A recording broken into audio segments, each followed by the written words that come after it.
Hello, everyone, and welcome to Dice to Roll, the queerest Pathfinder podcast on the planet, where we answer hard questions like, does poison immunity confer alcohol immunity? Is alcohol a poison? In real life, yes. That's not true, is it? If you drink enough alcohol, it kills you pretty quickly. If you drink enough water, it kills you also, though.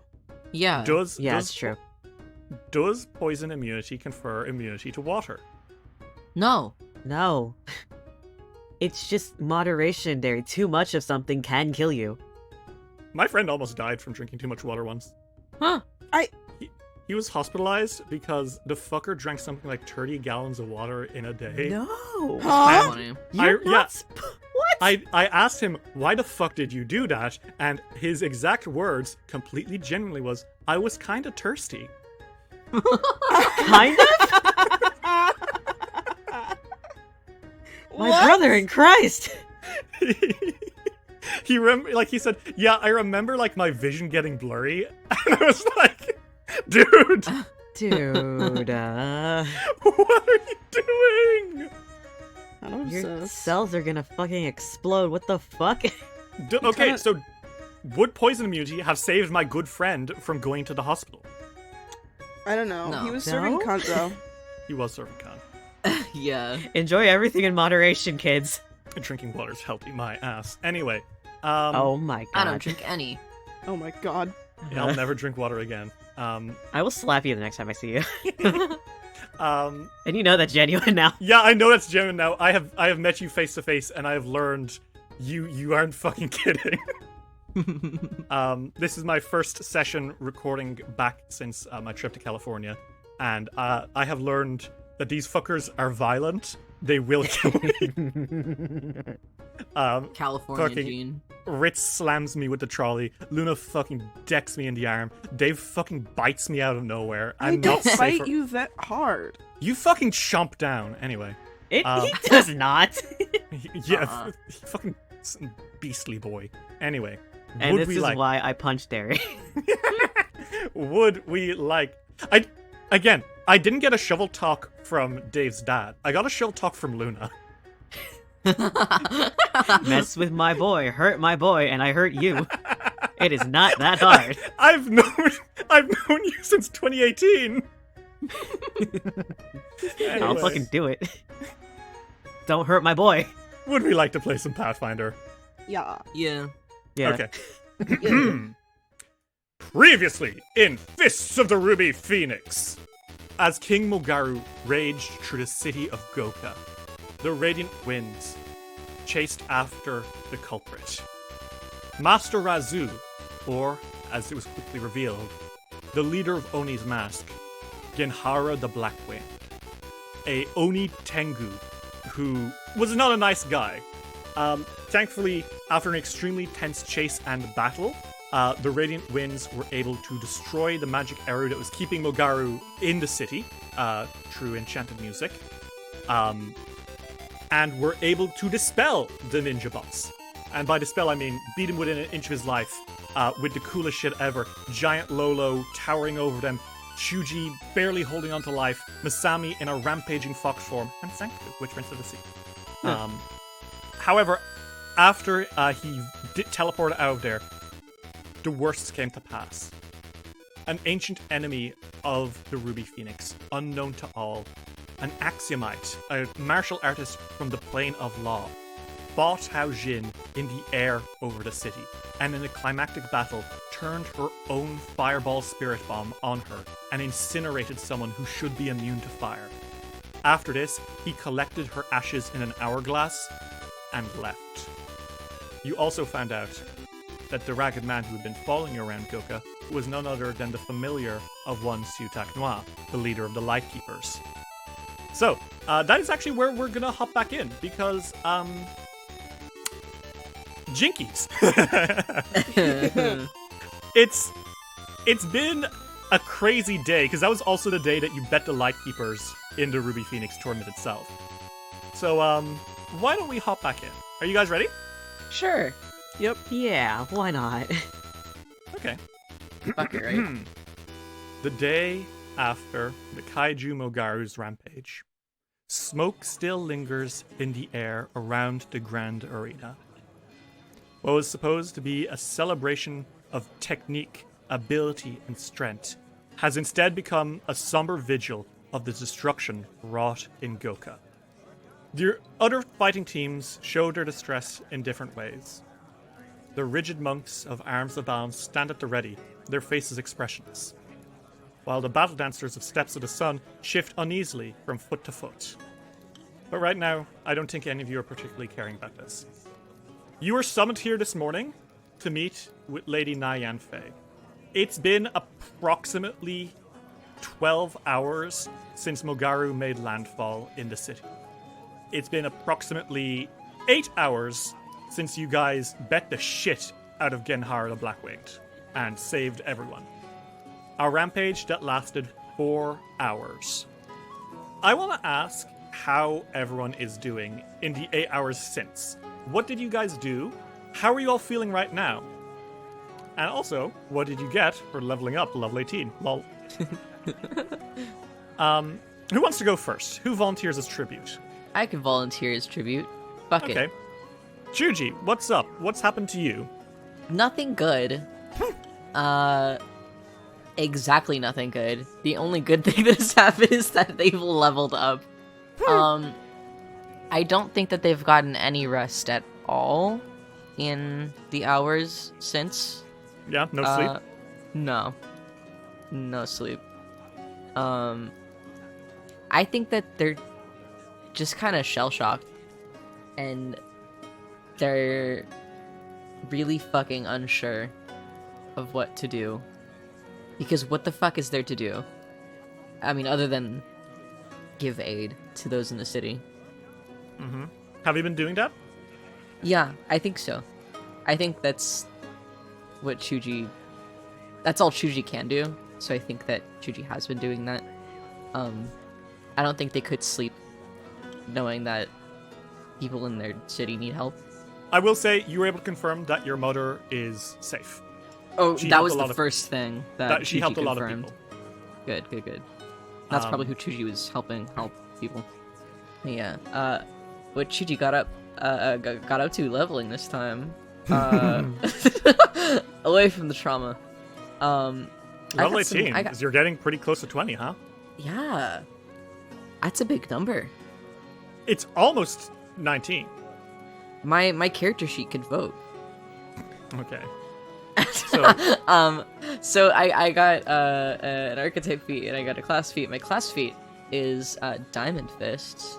What's Diamond which Fist is kind of fucking broken a little bit. Description, your body hardens as you combine your attacks, making your finishing blows more damaging. Your unarmed attacks gained the Forceful trait. Any that already had this trait instead increased their weapon damage dice by 1 step. I get more damage on my hits now, and any force shit that I have is like extra damage. a Like little extra stronger. buff. Yeah. Which, because basically what Forceful does is when you attack multiple times into one turn, you do more damage on subsequent attacks, right? Mm-hmm. Now, something that already had the Forceful trait is your Flashing Spark from Stoked Yes. Flame Stance. Yes. Which means that your Stoked Flame Stance has gone up a damage dice, which is chef kiss. Beautiful. I love it. And what did you get from your archetype for Martial Artist? I got something also a little bit broke. I got Mountain Stronghold. And what's Mountain Stronghold? It makes my mountain stance a +5 instead. And also I could make it a +7 if I really wanted to. Yeah, if you take an action to raise your arms to block off attacks, you literally like fucking sumo wrestle down. You could hit me with a nat 20, bitch. Yeah, I could hit you in a nat 20 and it might just be a regular hit. That's disgusting. I love it. Feel? Feels bad. Good. I did not know you were going for a tank build here. I fucking love playing tanks. Holy shit. But is that you, Chuji? That is Chuji. Feeling bad. Feeling good combat-wise. Masami, Hello. wasn't yesterday fun for you? Don't you enjoy being proven right? Luna enjoyed being proven right. Masami was having the worst day of their life being proved right constantly. Yeah, poor paranoid Masami was like, and I'm right here, and I'm right here, and I'm right here, and I'm right here. Fun. So, how have you spent the last 8 hours since the defeat of Genhara? Training. Training? Immediately?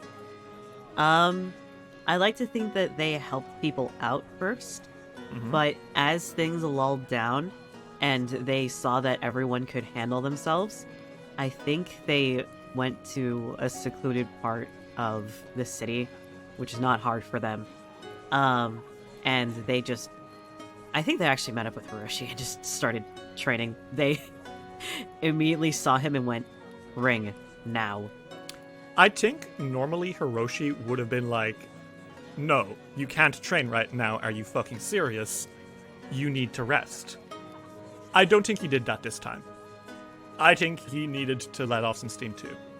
You probably found out that Hiroshi and the Golden League did their best to help people, mostly getting them into underground shelters. Because turns out the Golden League has a lot of hideouts, and people aren't going to know their hideouts. So they're like, whoa, passing stranger, get in here.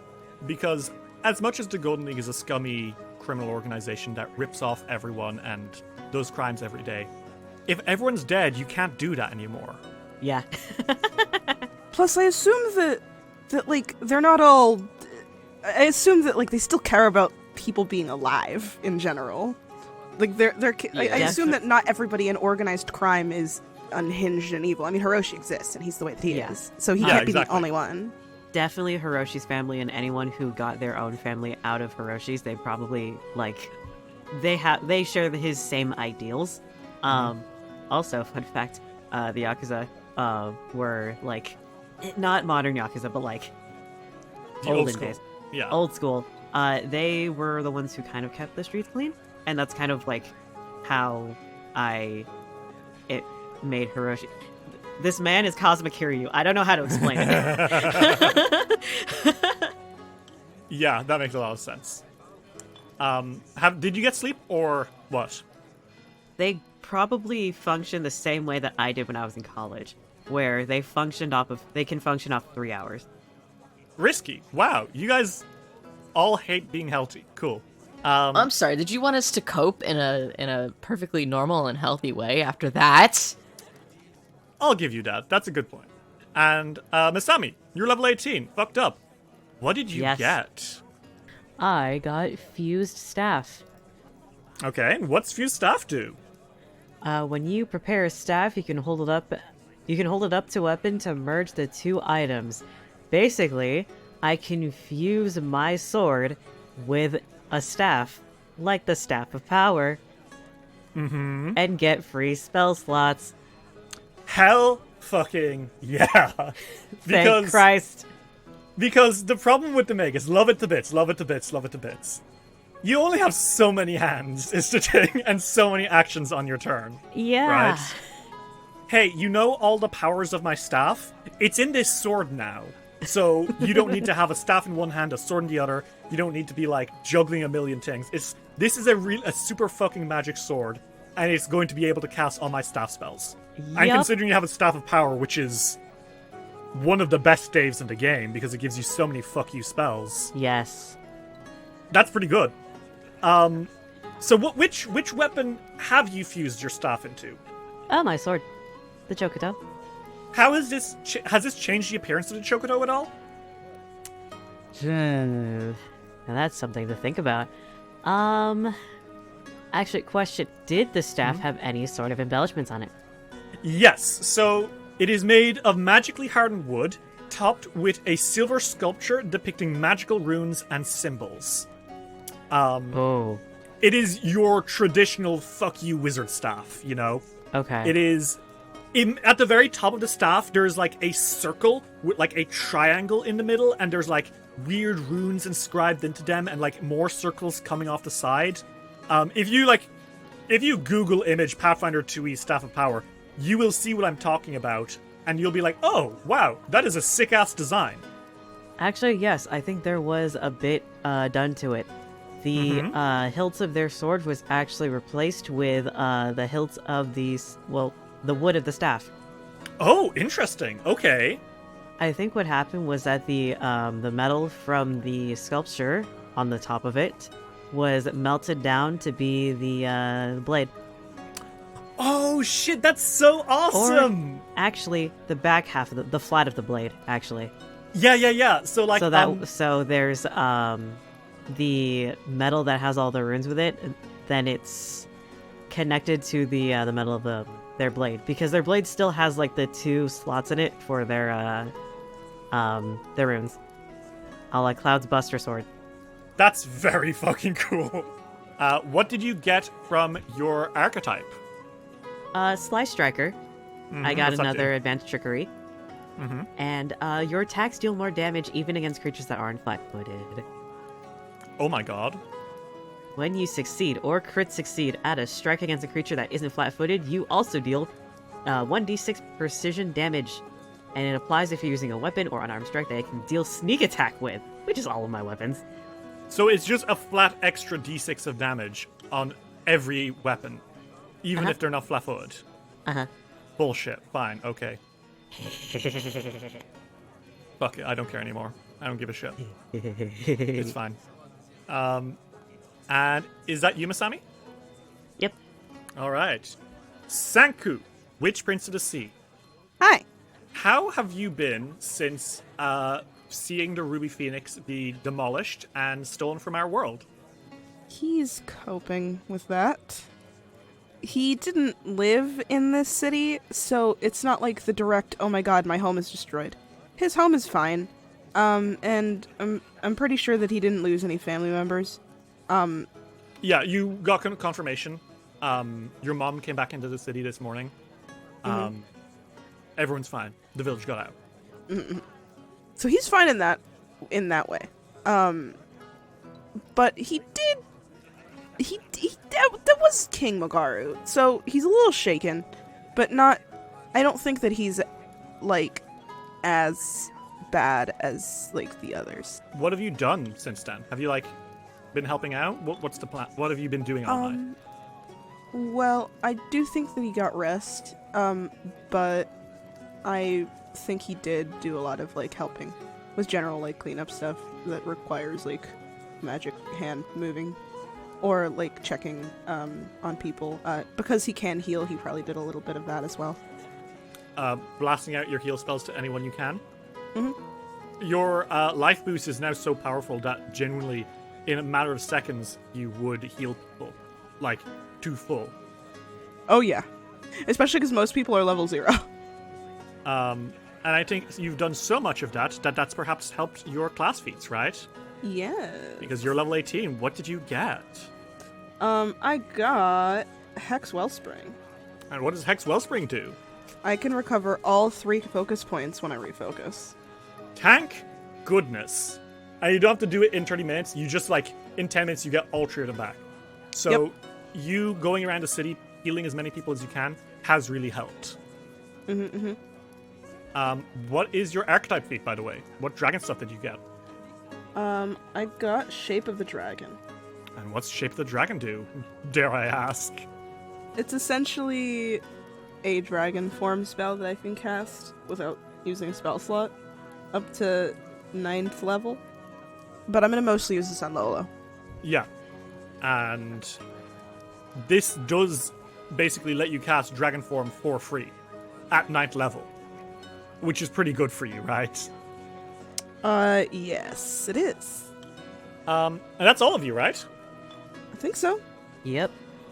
At the moment, you are all standing in the Grand Arena. Like I said, you are all summoned to be here by Nyan Fei. And I think it's as you're all standing there, you finally hear like a gong being chimed, and out comes Nyan Fei. She isn't looking great.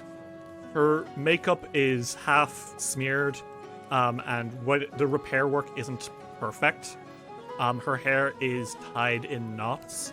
Like, it's very obvious that she did a lot of moving and bustling around last night. She's a very powerful spellcaster in her own right, so from what you have heard, she didn't just, hide away and wait for it to be over. But she's dog-tired now, By your side is Lady Kimai Shai, a few of the other sponsors, but again, not all of them. And yeah, she kind of clears her throat, and around you, the other present teams kind of stand to attention. The Steps of the Sun, Winter's Roar, Arms of Balance, Biting Roses, and Speakers to the Wind. And of course, yourselves. Nyan Fei speaks. Esteemed finalists, I know that today and yesterday were not what we expected. Mogaru has laid waste to our city. Yet it is due to your brave actions that we were able to repel the kaiju and defeat Razu, the traitorous bard who lured Mogaru here. On behalf of the people of Goka, I thank your selfless actions. And she kind of bows for a moment before standing up. She does not have a face that looks particularly happy on right now. Our Grand Judge, the Lady Hao Jin, has been captured. My ministers noted a significant glow along the southern horizon last night. We originally suspected it was something to do with Mogaru, but further inquiries suggest that it was part of the massive battle that Hao Jin took part in. We do not know who that stranger was, but we know that he had the same magic as Hao Jin, making him a dangerous enemy indeed. Without our Grand Judge, we cannot continue the Ruby Phoenix tournament. As long as Hao Jin is missing, many questions remain, and the safety of Goka is uncertain. Though the tournament is yet to conclude, all of you have demonstrated exceptional skill and dedication over the last several days. Therefore, I beg all of you to seek out and find the Ruby Phoenix. I think Chuji just looks worried. She could be literally anywhere. And a voice calls out to agree with you. Liang Shen. He puts a hand on his hip and says, She's an immortal sorcerer who walks between worlds the way you and I walk between rooms.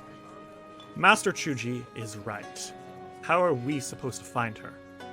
And I think the barest of smiles crosses the Empress's composed face. And she says, I believe, Master Shen and Master Chuji, that the two of you may be underestimating the magical might of our city.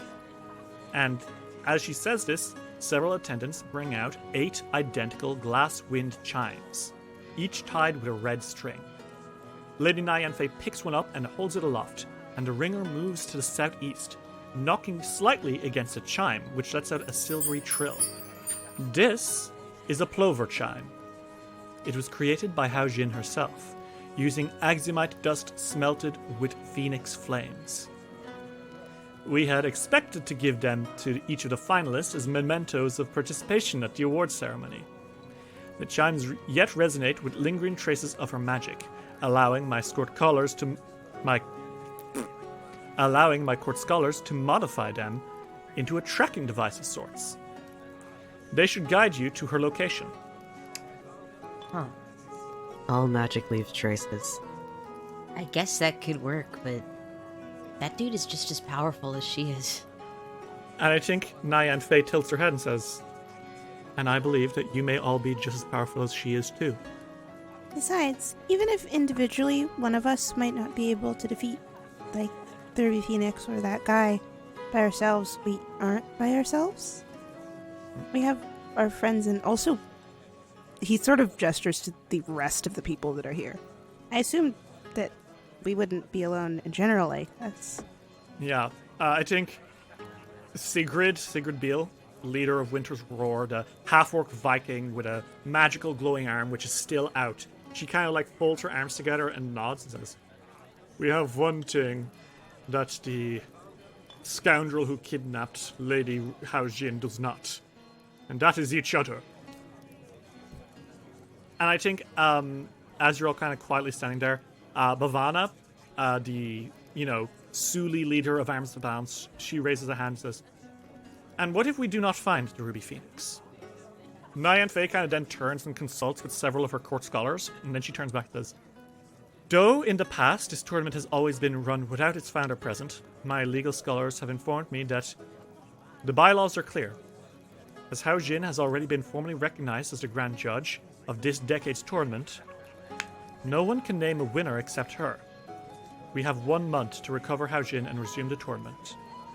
Otherwise, it must be declared void, And the next tournament will not be for at least 10 years, if indeed happens at all.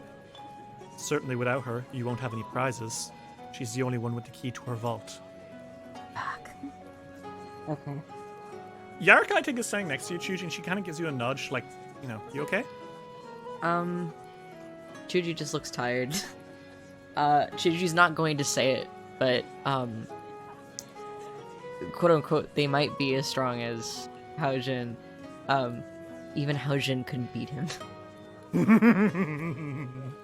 So it's not very comforting.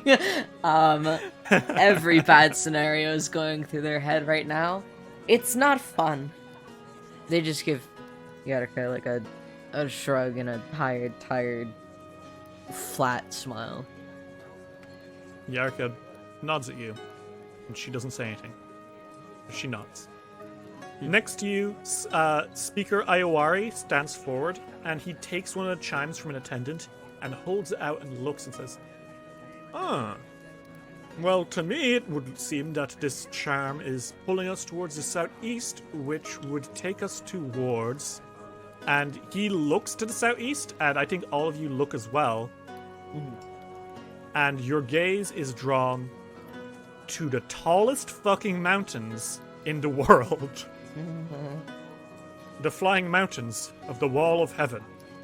Fantasy Tibet. Holy shit. And he turns and says, Lady Nyan Fei, if I may ask, what is the best way through the flying mountains? And the Empress kind of exhales a little bit and says, truly, getting through the mountains is not going to be an easy task. They are impassable. It could take months by foot to get there. However, there is an item in particular which I have organized for you to gain. Whether or not you all intend to use it, I leave to you.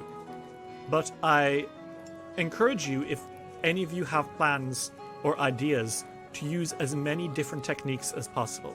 We don't want to put our saviors all in one basket. If all 8 teams can go their separate ways and find their way through the mountains on their own, it means less of a risk of an expedition failing. After all, 8 small expeditions of heroes is more likely to get to the end goal than one giant expedition. True. And I think she turns and says, I will take you out to meet a friend. I believe you may already have met with them in the past.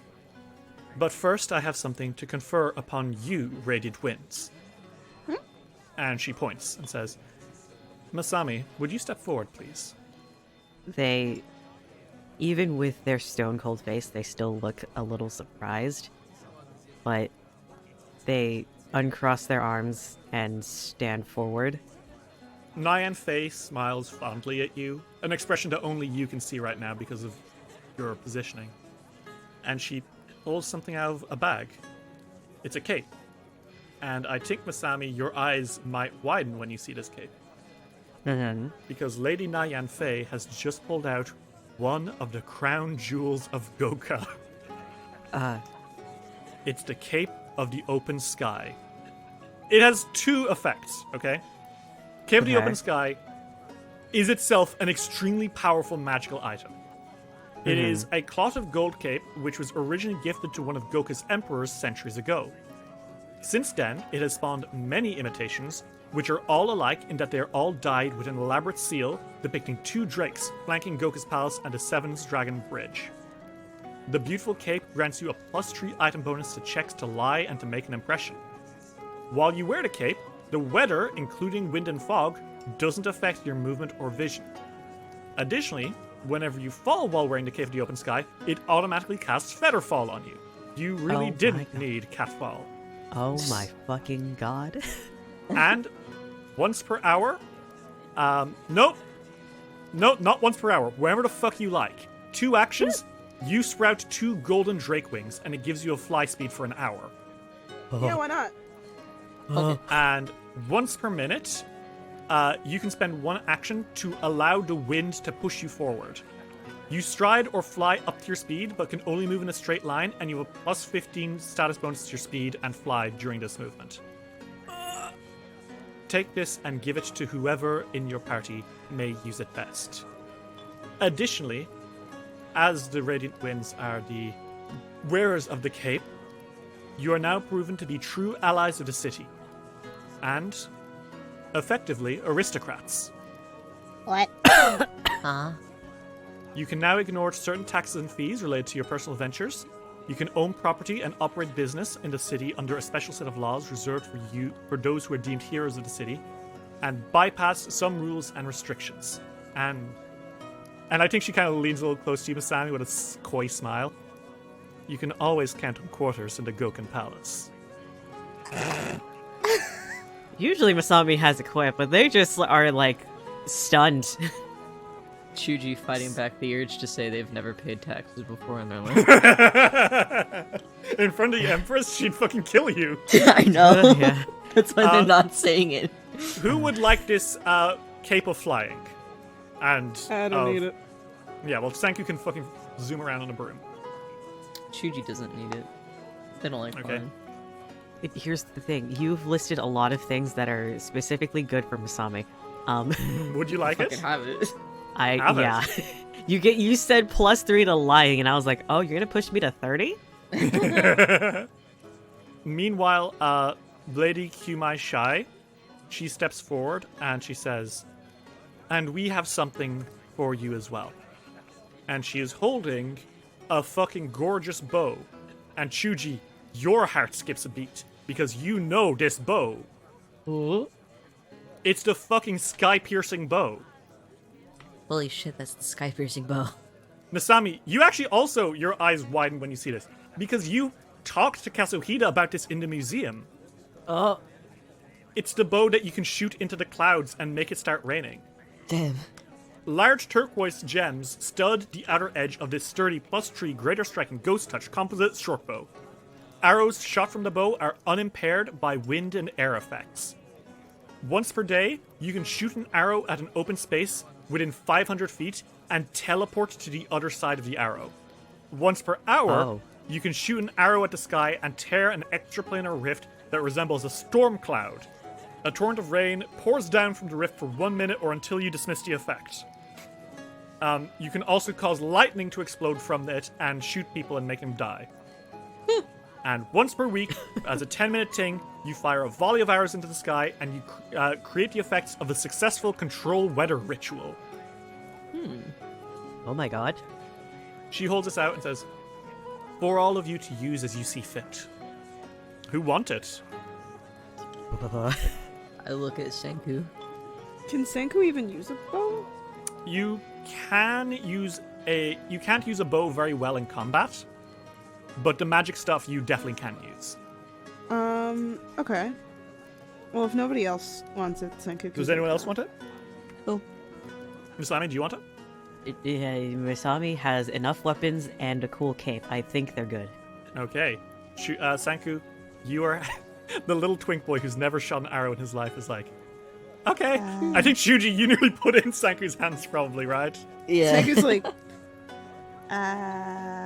yeah, sure, why not? I'll get a mock bow and arrow I can teach you. Wow! Okay, the sky-piercing bow, just for you, Sanku. After this is gifted to you, I think Kumai Shai, looks kind of left and right before coming up to you, Sanku, putting a hand on one cheek and kissing the other. Senku's bluer than usual. Oh my god. But she kind of pulls away after kissing your cheek, Senku, and she looks at the floor and says, "If anyone can save us, it's you, Tree." We'll do our best. I guess with these gifts we can't fail you now then. Sanku, are you alright? You look quite ill. I'm fine. Well, if you say so. What's that supposed to mean? Nyan Fei kind of smiles at you all and says, "Now, if each team would take a plover charm," and she gives, their attendants go forward, and each of you takes one. Who wants the plover charm? Give it to me. Okay, finally. My turn to get an item. It's your turn. My turn to grab something and hold it. Okay.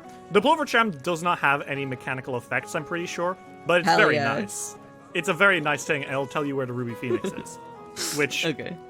isn't that the most magical gift of all? That is so magical. Yeah.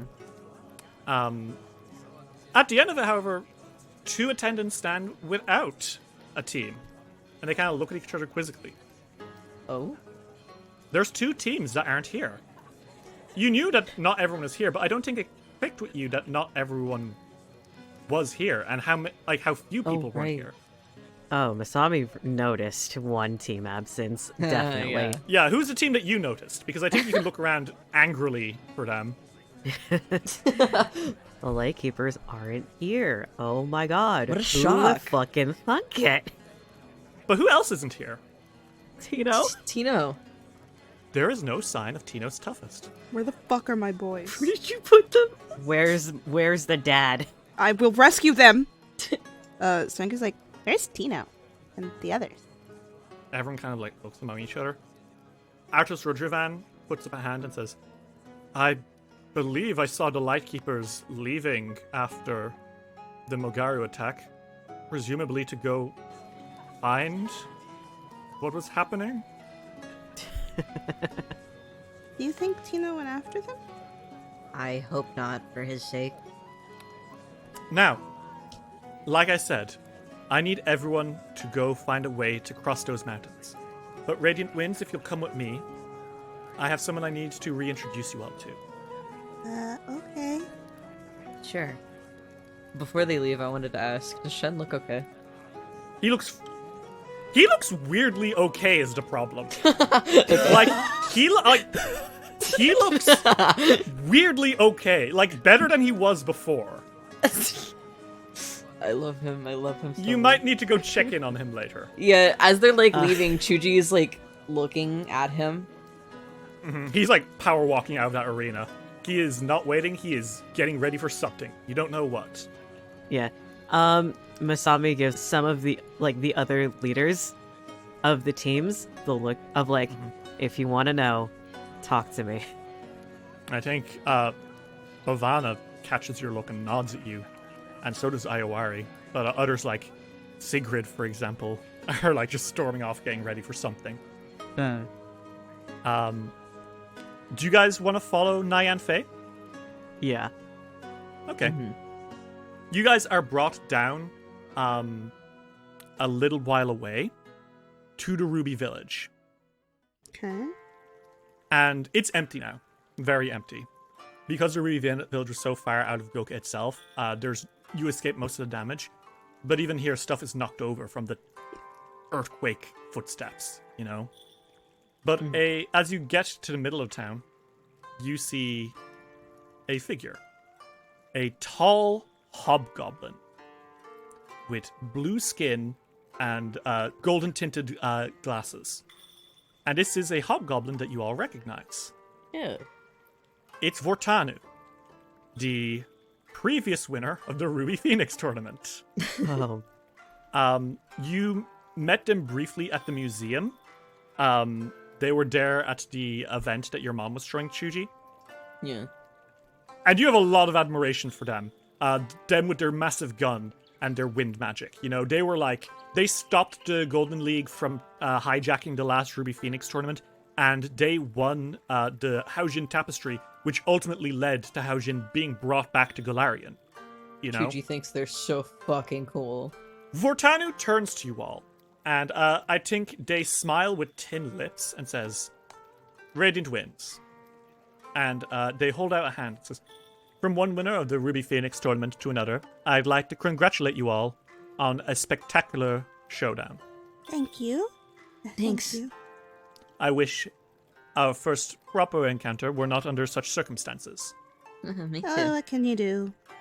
What I can do is put my 10 years since my last Ruby Phoenix tournament to use. I'd like to pledge to you something truly extraordinary. And she gestures and says, if you'll come this way into the clearing beyond the Ruby Village, I have a very powerful and wealthy company. And today I pledge to you that company's most valuable asset. if you'll follow me. Okay. Do you all go? Yep. Mm-hmm. Well, you move into that clearing, and you see it. Holy shit. Uh-huh. A massive vessel with 2 wings held aloft by an impossibly massive balloon of finest canvas hovers a foot off the tiles of this courtyard. A middle-aged Minkayan man bustles around the ship. He kind of he doesn't notice you immediately, but he does when Vortanu speaks out and says, "Ladies, gentlemen, and those who know better, I present to you the Solar Jian 2. Shuji, Masami, and Sanku, all of you know about the Solar Jian. You heard about it at the museum, but more importantly, you've probably seen it at previous Ruby Phoenix tournaments, Shuji and Masami especially. This is an exact replica of one of Hao Jin's most powerful artifacts. A massive, powerful airship. Oh my And god. every year for the last few decades, this audaciously named ship, the Solar Jian 2, is used in the parades afterwards.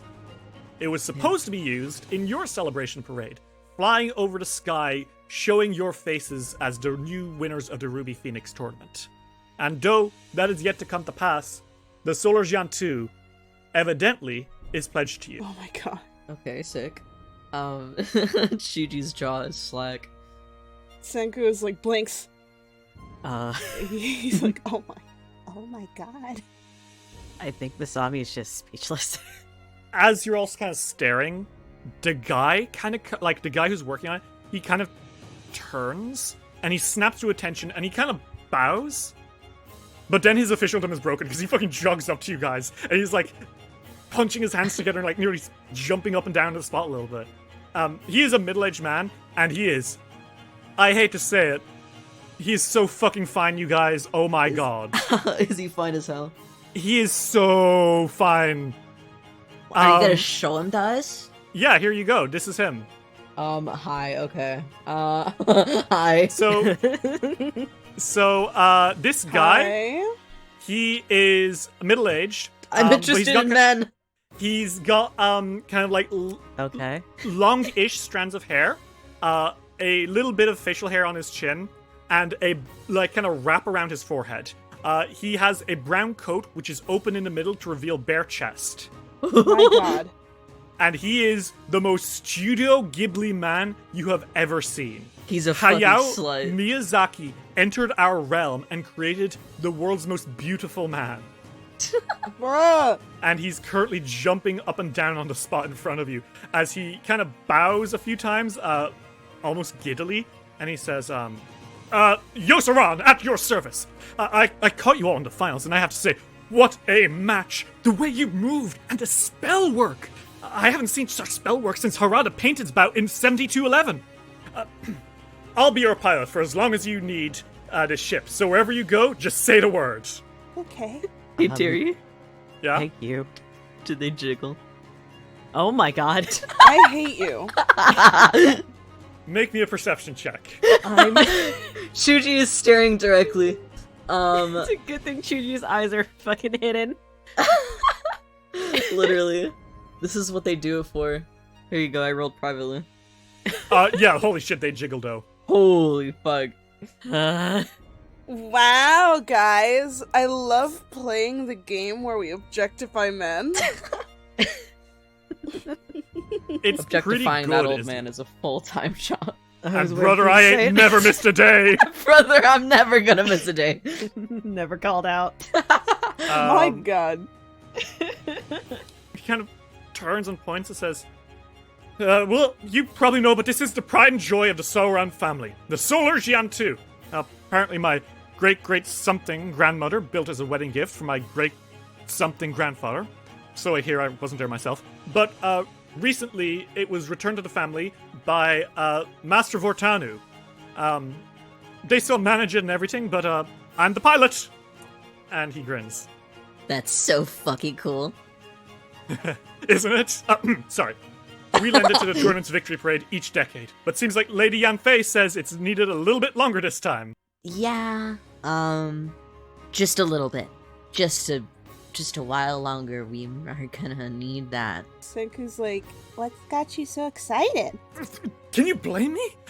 You're Ruby Phoenix winners. I've met Vortanu, of course, but you three, by the stars above, I've never seen such incredible matches. When you were fighting against the Winter's Roar on the Ruby Tower, Shichuji, you raced around it in such breakneck speed, and you punched several of them all in one go. And Masami, during that fight with the Lightkeepers, your chain lightnings, you kept them on their toes. I didn't know who would win, but you showed them who's boss. And do you remember at the end, that Foxfire you launched, a Hu Ying? Genius! You saw that they were standing out of the way of your spells, but you figured out a loophole. That's incredible!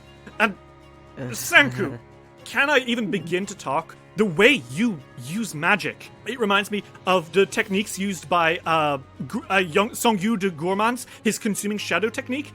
The way that you utilized Lolo Sadagat, it's incredible. And of course, Chuji, you have the skill of Hara the Painted pummeling the 47 stars. And Masami, you didn't quite, but you nearly broke the Bear of White Throne's record for most ring outs in a single tournament. All of you, you are incredible. Sorry. You're making me It's blush, okay. dude. I'm just Jesus. a fan of the Ruby Phoenix tournament, and my dad took me to one when I was 5, and I've been hooked ever since. I get that, man. Me too. Ah, sounds like someone I know. I need you to know Chuji's gonna be talking with this guy the whole fucking trip. I'm counting on it. And he kind of points and says, "So, this ship obviously can have quite a lot of people on it, but from what I understand, Lady Yanfei has suggested that the other teams go their own ways just in case something happens to this ship. Right? Mm-hmm. Yeah. Okay. So, apparently Grandmother's quite the crafter. This ship is fast. It will protect you from the elements. It's a pleasure yacht. No cannons or anything like that, though I've made a few tinkers. So we'll see if they work out. And I think, as he says this, Vortanu kind of clears their throat, like, a little suspiciously. It's nothing bad. Plus, it's my family's yacht. Anyway,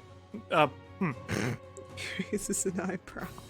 I was actually in a spot of bad luck until just now because a lot of the people that I would have taken were injured during the kaiju attack. Oh no. But I am proud to tell you that I found a new crew at very short notice, and there are also people who tried to enter the tournament. Apparently they were defeated, but they did well, apparently. They nearly got to the end. Apparently they were one feather off. Huh.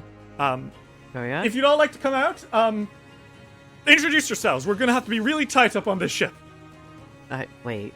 And as Shipmates. he's saying this, 3 figures step out from the ship, all of them having fixed stuff. An orc, a half-orc, and a very big, burly catfolk man. Oh my fucking god. knew it! Oh my god. I knew it! Please. And indeed, you see a team that you remembered. It's Last Breath, with Captain Bako, the catfolk barbarian, Clover, the half-orc beastkin scald, and Fervo Backblast, the orc inventor. Oh my god.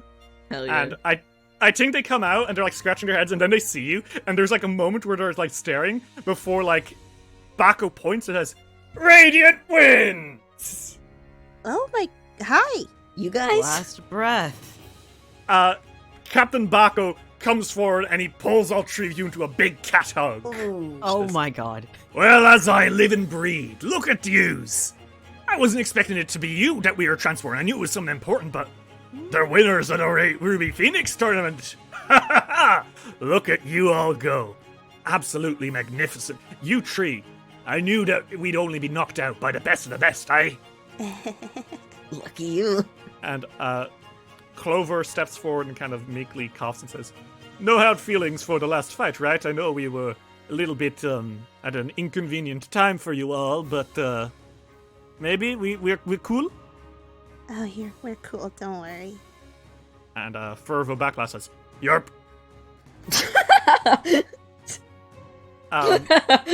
Bako grins and says, We'll be working alongside yous and Captain Yo. I'm only the quartermaster now, but you can still call me Captain. But we'll be doing our best to make sure that your journey on the Solar Jantu is nothing but absolutely splendid. After all, this might be the biggest ship we've ever piloted. And I think Clover speaks up and says, but we've never crashed a ship before. And Fervo says, yarp. Don't start now. And Yo says, we'll be ready for takeoff in a few hours. Get everything you need. Go shopping. Do what you have to do. And hey, see you soon, okay? We've got a hell of an adventure ahead of us. Do we? Dice will roll will return after these messages. We now return to Dice will roll. Yo tells you that you all have an hour. You all have a few hours. You can meet up with the other teams and discuss with them, because I'm sure you have a lot to talk about. Okay? Who wants to talk to a particular team first? Well, the thing about Masami is that they're talking to multiple. They're holding a You meeting, can't, basically. You can't talk to all of them, but it doesn't all have to be on screen. If you'd like to say that you talk to all of them and tell them that you suspect the Lightkeepers are up to foul play, let them in on... Do you let them in on everything? Yes, because I think that they at least... I think the teams that at least showed up are trustworthy enough at this point. So you're telling them everything, including the ninjas. Yes. Do you tell them about your link to them? Yes. That is an extremely brave thing to do, Masami. Every single one of the teams does take it well. You get sympathy, you get nods of understanding. I think especially the Biting Roses are especially open because they knew about the ninjas. They didn't realize that was your link to them. And for your bravery, I'm going to give you a hero point. Oh, shit. So take that. But if there's any team that you want to have a specific social encounter with, find out what they're doing, what their plans are as they leave town, you know. Now's the time. So anyone, fire away. I know that Masami wants to talk to the Biting Roses. Okay. So, do you go seek them out? Yeah. Masami, you go look for them. I think this is after you've already gone and made the rounds, and you're going back to them to check in one last time. And they had been packing earlier. And you find them, and they're having a leisurely meal at a a bridgeside tea shop. They're literally just eating food and drinking tea. Their bags are packed beside them, but they are chilled the fuck out, which is ridiculous. I think Masami walks up to them and places a hand on their hip like, one last meal before the ride? Lantondo looks up and he is doing Harrow cards at the moment. He's like doing readings. And he says, Masami, good to see you again. And Yarika, I think, kind of like laughs as she lounges and says, take it easy. It's all about being in the right place at the right time, right? I suppose so. Guess I could learn a thing from you guys. How are you all doing? What's up on your side? Are you doing all right?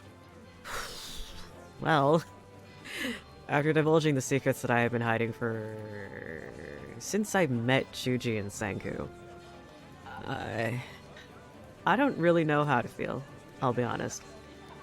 Yeah, I think Lantondo kind of like looks at you and he says, it's a very deep secret, and I'm happy that you trusted us to tell us. If we had known, well, I don't know it would have changed much, but now that we do know, and all cards are on the table, you will have the allegiance of the Biting Roses forever. Now that I can say is comforting. I think he slaps your shoulder a little, Masami, and says, Masami Takahara, you're one of the greatest fighters I've ever met. If anything, it's comforting to know that we have you on our side. Well, everyone needs a good ally. On both sides of the road.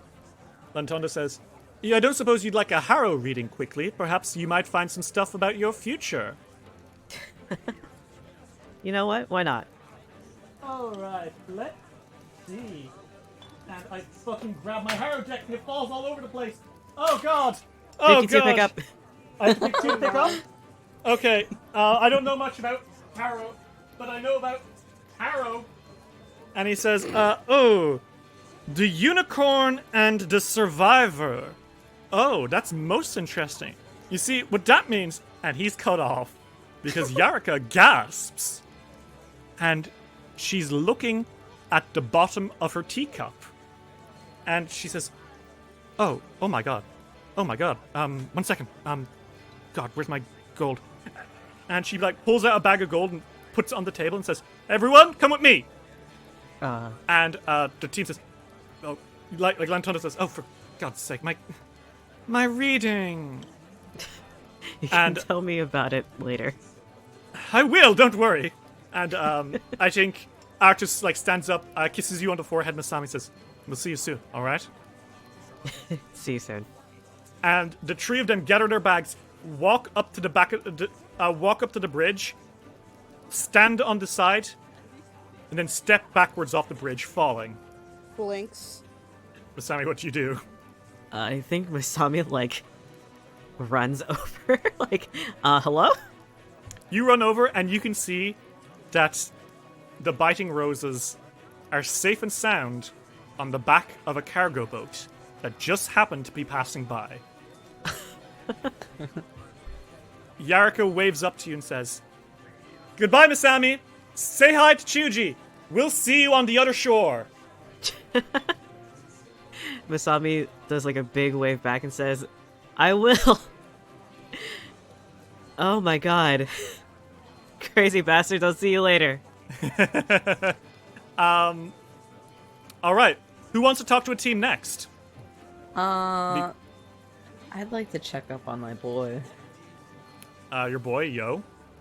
Oh, I meant Shen. Boy in a less platonic sense.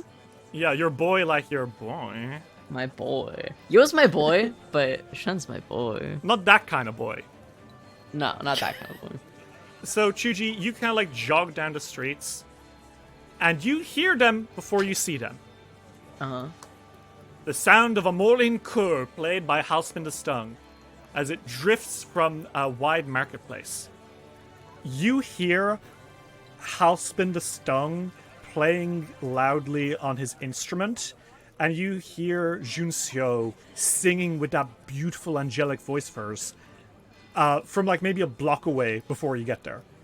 And you see that Steps of the Sun are in a kind of marketplace area, and there are people surrounding it on all sides watching in awe as the two musicians sing and play this incredible music as Sway the Celestial Rock is being loaded with bags upon bags upon bags by some other Azamar. It seems to be people from Shen's village, perhaps, who are like putting all of the Steps of the Sun's traveling and adventuring gear into these bags on Sway's back. And standing at the top of Sway, kind of like guiding this orchestra of work along before the adventure begins, is Liang Shen. And the way that he's standing, the light reflects off his pearlescent skin. His hair kind of sways in the wind as he like directs people to like, you know, do this now, take up these bags, put them towards the front, etc. And he just has this commanding and confident presence that, compared to only a few days ago, the ramen-smelling man in his like, in his crop top that you like, you know, met in a damp room after his defeat. It's like night and day, pun intended. You know. Yeah. How do you feel, Chuji, as you come into the square and you see Shen like this? I think that it's obviously it's nice to see that Shen is doing well, or better. He's definitely not in his funny boy crop top and stinky ramen room. Not presently, but you know, no. maybe later. For now, yeah. It's really, I think it's really easy for Chuji to get a little bit mesmerized whenever Shen is around. And I think right now is no different. They've come across this like scene, and he's very easy to look at. That's what I'll say. Okay. So you don't interrupt, you just watch?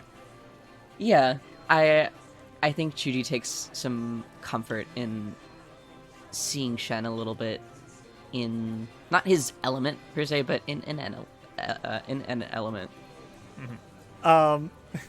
As Shen is standing upon Sui's back and using his fan to point around, kind of like clacking it closed and like making sweeping motions, almost like he is the conductor, of a beautiful piece of music. His head kind of turns and he sees you in the crowd, Chuji, and his face turns into something like a scowl a little bit, but it's not entirely annoyed. It's more like, oh, here we go again, and he leaps up into the air and he kind of like lands directly in front of you, which is not an easy feat. He was not close to you. And he rears up to his full height, kind of standing above you, Chuji. And he looks down and he clicks his tongue and says, "I'm sorry, I wasn't aware that we were having a parade today. Is that why you're standing and gawking?" A performance is a performance. I mean, He raises an eyebrow at that. kind of hard not to look. He raises an eyebrow about that and says, "This isn't a performance, Chuji. It's preparation. It would be appropriate for you to be doing the same. What are you doing here?" Happen to have some free time? They kind of like shrug with like a grin. Free time. Now of all times you have free time. Well, wouldn't it be nice to be you, Chuji, where free time just falls onto your lap? And he kind of like smirks a little bit. In a way that's, again, a little bit affectionate, but also, he's a prick. Yeah, he's a prick. Chuji just crosses their arms. He kind of tilts his head and says, "But, coyness aside, why are you here? Is everything all right?" That's what I wanted to ask you, actually. How were you doing? Not that I care. He raises an eyebrow before brushing past that. There's still like smoke coming out of places every once in a while. Shit's not great. And he furrows his brow a little bit and says, "In an odd way, I'm doing better than I would have expected. Yesterday, Goka experienced the worst disaster in its history. Many people were hurt and injured. Priceless historical sites were destroyed, and the Ruby Phoenix was captured. If you want to ask me how I'm doing, I suppose the best way to put it is I feel I have a duty now. A duty to help restore this city to what it was, to make things right, and to bring the Ruby Phoenix back. That, I am sure," he kind of looks down at you, "is a duty that you and I both understand, correct?" Well, yeah. His eyes narrow and says, "Do you?" Well, of course I understand. I want to get the Ruby Phoenix back. I want to help my city, too. And yet here you are, standing around watching me. They like shrink a little bit. They feel a bit bad, but they're also just embarrassed that they did in fact take the time out to go and... Why did you come here? Why did you come here, Chuji? Did you want something? No. Just wanted to see you, that's all. I think that makes his eyebrows raise in earnest for a second before flash, neutral face, unimpressed. There was like a moment of surprise before, and he kind of tilts his head and says, "Noted. But you could at least put yourself to certain good use here. Help me pack these bags, and afterwards you can help these people set up their stalls. The city doesn't stop just because there was a disaster. These people still need to make a livelihood, and I'm sure you'll appreciate helping them out afterwards, right?" He kind of looms over you, having trapped you into doing civil duty. Right, yeah. You're like intimidated. You are briefly reminded that this is a man who entered the Ruby Phoenix not just for fame and glory, but to help his village. And you are being roped into doing the exact goddamn same thing. You do help him, and I think maybe it takes you another half hour Like, the extra hands are appreciated, and, like, Junxiu and Halspin are both like, nice, thanks, you know? By the end of it, Sway is fully packed with just, like, huge saddle with bags upon bags of all kinds of things that will be needed. Healing potions, rations, weapons, tents, etc., you know? Like, he is carrying enough to take a party on an expedition through the tallest mountains in the world, you know? Like, the Wall of Heaven is called that because it is very, very tall. Yeah, fair. You know? And at the end, I think Shen kind of stands with you, and he sends you a sidewards glance, and he kind of nods. And I think he brings a hand to your cheek, Chuji. I think he leans in and he pushes your bangs aside a little bit so he can look you in the eyes. It's cute. He looks you in the eyes, and he's got kind of like a serious face on as he's like looking properly at you, you know? Uh-huh. And maybe this is his first time actually seeing that you have red eyes, but he looks down at you, Chuji, and says, just tell me that you'll come out of this in one piece. That's all I need.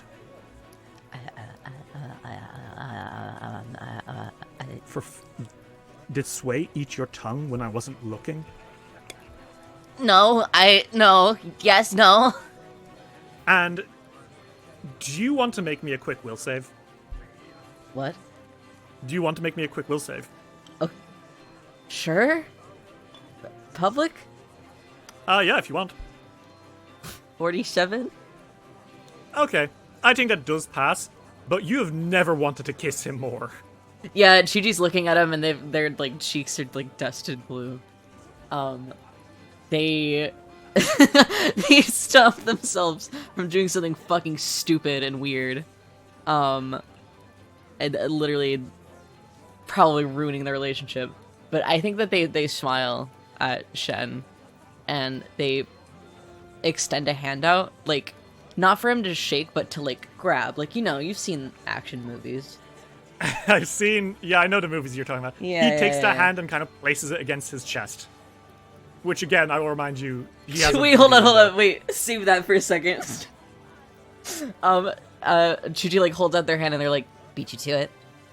Okay. He raises an eyebrow and says, must everything be a competition with you, Chuji? It's more fun that way. I'm serious. Come out of this in one piece. I will. Was it that difficult? He kind of pushes you away a little bit. rolls Yes! his eyes. they've backed the fuck off, and they are turning the opposite way so Shen cannot see their face. And they're like, Ever the poet, she Chuji. And he turns his back on you as well. Before I think he kind of like looks over his shoulder again, and he pauses and says, well, I'll see you soon. Once we've rescued the Ruby Phoenix. You fucking wish. And I think with that, he whistles, and Sway kind of like picks him up by by his belt and kind of flips him into the air. He does a cool double backflip, lands on Sway's back, and kind of raises a fan, flips his arm forward, and Sway caws before flapping his wings and rushing off into the sky, taking steps to the sun with him. God, I love Shen and his sick tricks. I think that Chuji like sits down on the kind of patio that they have, and just sticks their head in their hands and sits there. I think a kid comes up to you and says, hey, mister, are you okay? Go away. Aren't you that guy from the Ruby Phoenix tournament? Chuji like uncovers their face and like rears their arms back like they're like scaring the fuck out of this kid. They're gonna boo. The kid fucking scampers away, like fucking dashing away to their mom. You doing okay, Chuji? How are you feeling? LGBTQ. There's been a lot of moments where Chuji has wanted to kiss Shen. A lot. Many. A lot. This is just one more. Yeah. Well, I'm sure that you'll get a chance to later, right? One Just day. make sure you survive everything. Sanku, is there anyone you'd like to meet with? Senku can talk to Interdraw. Okay. Sanku, you go exploring, and you find them down by the docks, where they're outfitting a massive longship. It has like the head of a dragon at its front, red and white striped sails, shields adorning the sides, and several Vikings who you suppose must have come here to follow the legend of these guys. And as you're approaching, Bjorn says, Sanku, hello! How are you? You doing well? Yeah, I'm okay. Mostly I'm worried about my friends. I mean, I got a little hurt, but, like, I don't live here and my family's safe, so. I think a hand claps down on your back, Sanku, and it's Trough, and Trough says, the Kaiju Slayer is among us. What are you talking about? Oh, your legend will be well known, Sanku. Sanku, Witch Prince of the Sea, you'll have to change it to Sanku, Witch Prince of the Kaiju, I think I prefer the sea, but thank you. Kel Pashar kind of nods, says, what do you think of the ship? This is the kind of boats we sail back home. And it looks like tale of the kingdom that Lady Beetle wants to create has reached those who need it. Sanku takes a look at the ship. It looks, extremely different, I suppose, from any kind of ships that he would have seen. Yeah, it's nothing like what you've ever seen before. I like it. I've never seen a ship that looks like that. Glow comes out of your back, Sanku, and says, with a dragon head like that, thank you, my boy. These elfins really know how to make a ship. Yeah, they do. And I think Sigrid turns and smiles, says, Sanku, it's good to see you. Are you willing to say goodbye to us before we head out on our treacherous journey? Yeah, I wanted to see you guys before you headed off. Would you like to know our plan? Sure. We are going to travel towards the sudden flare ourselves by sea and make land at Kaifan Bay, one of the few landing sites in the region, before continuing across the mountains, and she punches her hands together. On foot! You're crazy. Not crazy. We are well accustomed to treacherous journeys such as these. Ice and snow, common as they may be in the Wall of Heaven, will not stop us. Where magic fails, where flight won't work, we shall walk on foot to our destination and find Haojin ourselves. Fair enough. And you, boy, how are you going to get there? We have the Solar John 2. It's like an airship. And the one that flies over the celebrations at the end? Yeah. Most impressive. But I tell you, nothing surpasses elfin craft when it comes to ships. Well, I hope that you do. I hope that you do it. Shall we make a wager? Who do you think will get there first? Well, I can't say I don't think that I'll win. Then don't, because we will. And she kind of like claps your shoulder, Sanku, and says, we'll see you very soon. You stay safe, okay? You too. Pass your regards to my friends. Sure. Kick some ass. I will, of course. And she turns and says, bring the supplies! Make sure not to skimp out on the meat! And, Sanku, how do you feel as you're leaving? I think he is feeling... I think he's feeling a little hopeful right now. I think he's still worried about the others because they seem to be in really awful moods. And he understands why, believe me. But he's a little worried about them, but he himself is okay, I think, right now. Okay. So, Masami, I think you're walking down the road at this point when suddenly you hear a noise. And it's the sound of galloping. And you suddenly find yourself cut off. And you kind of nearly probably get ready to pull out a weapon and stab whatever the fuck this thing is. They've been on edge enough, so probably. But you see that it is a horse. What? Jeez, it's a beautiful horse. It's got crystalline hooves, it's got eyes of white marble, and a mane that flows like desert sand. And on the back of the horse is, whoa, easy, says Raunak, who kind of like calms down his steed and says, hey, Takahara, how are you doing? All good? All things considered, yeah. Nice ride. Oh yeah, hey, where did we get these? And I think Bhavana kind of like is following on foot and says, you weren't supposed to go far with it. Apologies. No worries. This is a genie-bound horse. The Academy of Golden Hymns, the school that we attended. Once it received a number of these horses from Quadria as a gift, and the Arms of Bounds have found that our elemental mastery has allowed us to give them strength and endurance far beyond what they may normally be capable of. And Rana kind of rubs his chin and says, yeah, apparently there's like a monastery up in the mountains that the Academy has like a long-standing relationship with. So we're gonna see if the chimes lead in the same way and ride our horses up that way. So hey, who knows, maybe if you head to any monasteries, you might see us. He kind of winks. Well, I'll be on the lookout then. You ever ride a horse before, Masami? Once. Do you wanna? Sure, as they look at the others, like, Yeah, Bhavana just sighs, and you can see like Sunita and Bumat are also like jogging up, panting out of breath at this point, as Raunak hops off, and this giant, crystal-hooved, marble-eyed horse looks at you, and like it snorts, and like dust comes from its nostrils. Okay. Do you want to make a nature check? Oh god, I don't know if they're all that great at those. Let's see.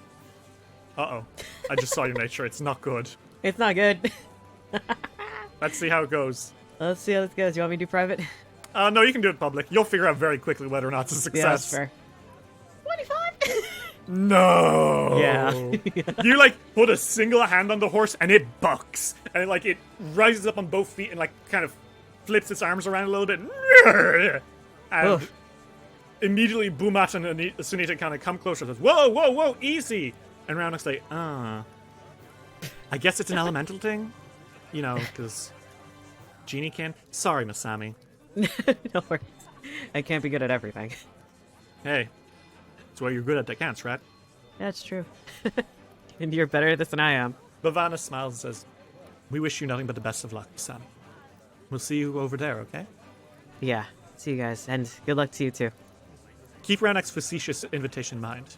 If you find yourself at a monastery, hopefully we'll be there already. Here's hoping. And she bows a little bit, and she leads Raunak and his terrible, beautiful horse away. How are you doing? I think they kind of just laughed to themselves a little bit.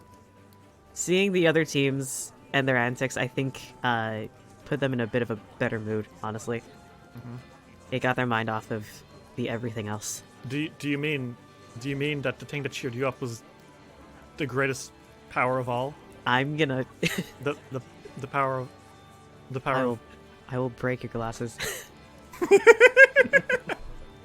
Okay, that's you, Masami. Yes. Chuchi and Sanku, I think the two of you meet up. Mm-hmm. You're both seeking out Speakers to the Wind, right? Yep. Yeah. Okay. You guys find them together, and they are in the marketplace. And I think you hear, before you see anything, you hear a voice kind of angrily calling out.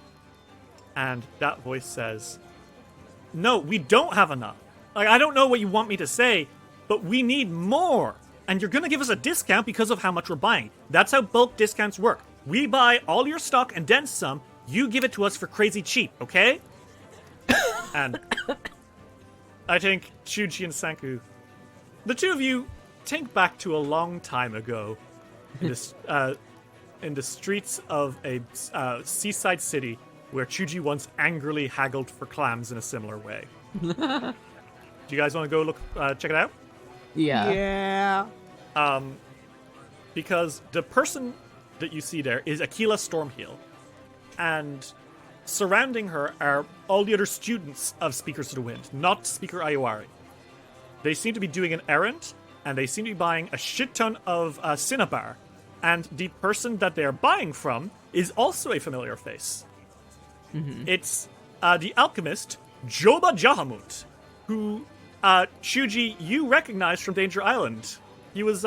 He sold you potions on the first day and was tried to become your bestie. The very heavy set, also Moanki guy, is trying to talk to them, but he is not getting through. He's like, I'm just telling you, if you want this much Cinnabar, you're gonna need to start paying the right price, or I'll go out of business. Strings on the River Inkila makes a web to Aquila Stormheal. Like, are you sure this isn't enough? And she's like, I don't know. Is it enough? I don't think it's enough. And Nettier puts up hands and says, if our calculations are right, maybe? I think Chuji gives Senku like a look before kind of walking up to them and probably who's in the back of the group? At the back of the group, Ovark and Nala the Reed are standing there. Chuji taps on Ovark's shoulder. Huh? Oh, hey, Chuji, Sanku, Lolo, hi, it's so good to see you all. Hey. You guys doing You okay? guys Did you see? are- I mean, obviously you saw King Magaru yesterday. Wasn't that incredible? I mean, wait, what am I saying? You guys bet him. That's crazy. Oh, we didn't beat him, but, hey, are you guys good? And now it's, yes, we just need a lot of Cinnabar. What for? Well, essentially, you know the place we're heading towards. Yeah. The mountains. There's this thing around it. It's a planar fabric around what people are calling the southern flare.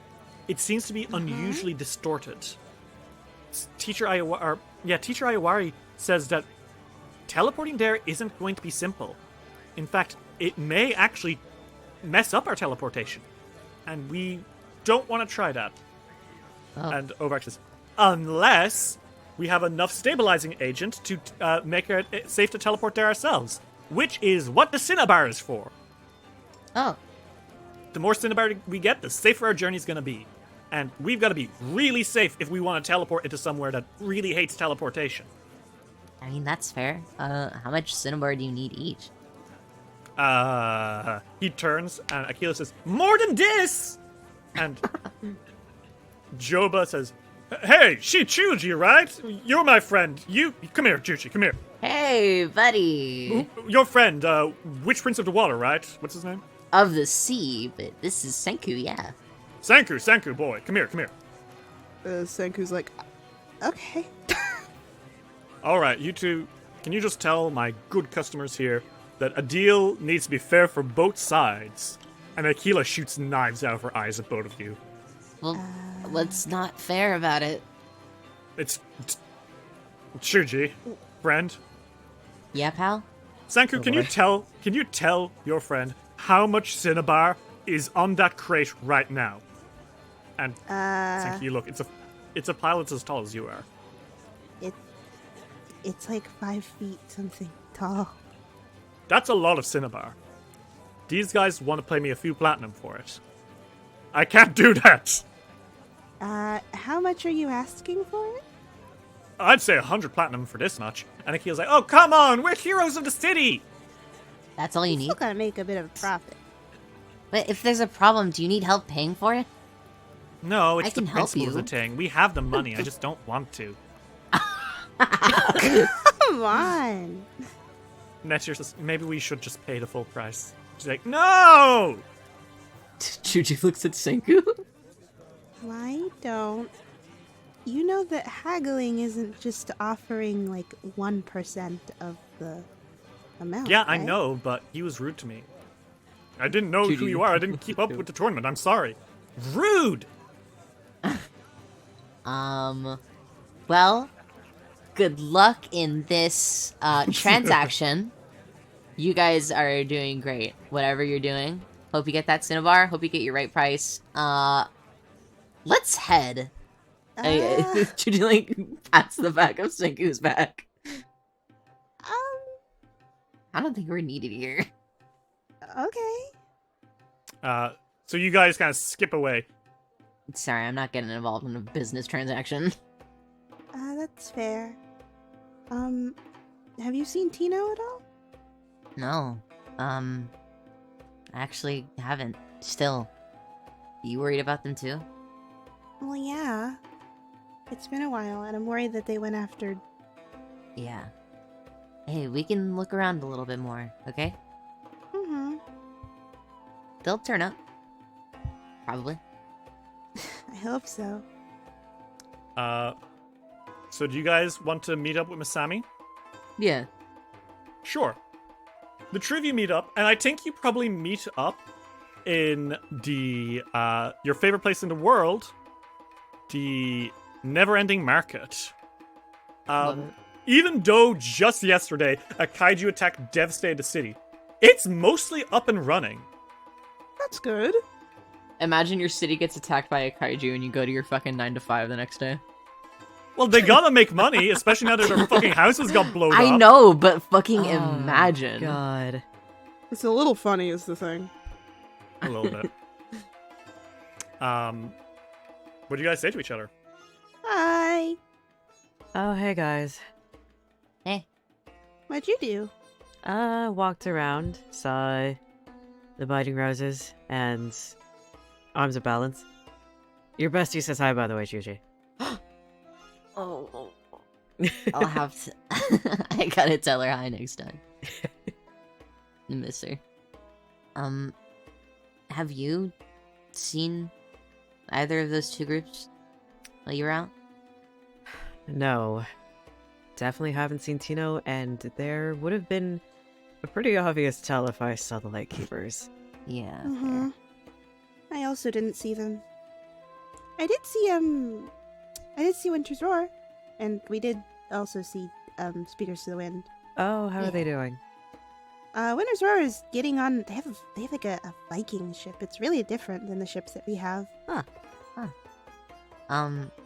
Speakers to the Wind are doing their own thing.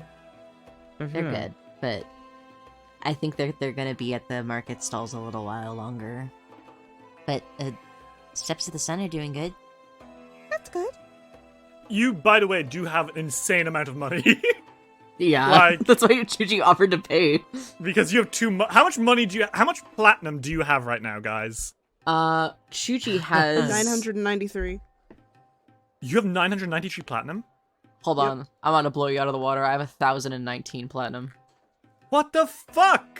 Thought it'd be funny. It's pretty funny. It's pretty funny. 803 platinum. You can also sell stuff you don't want anymore.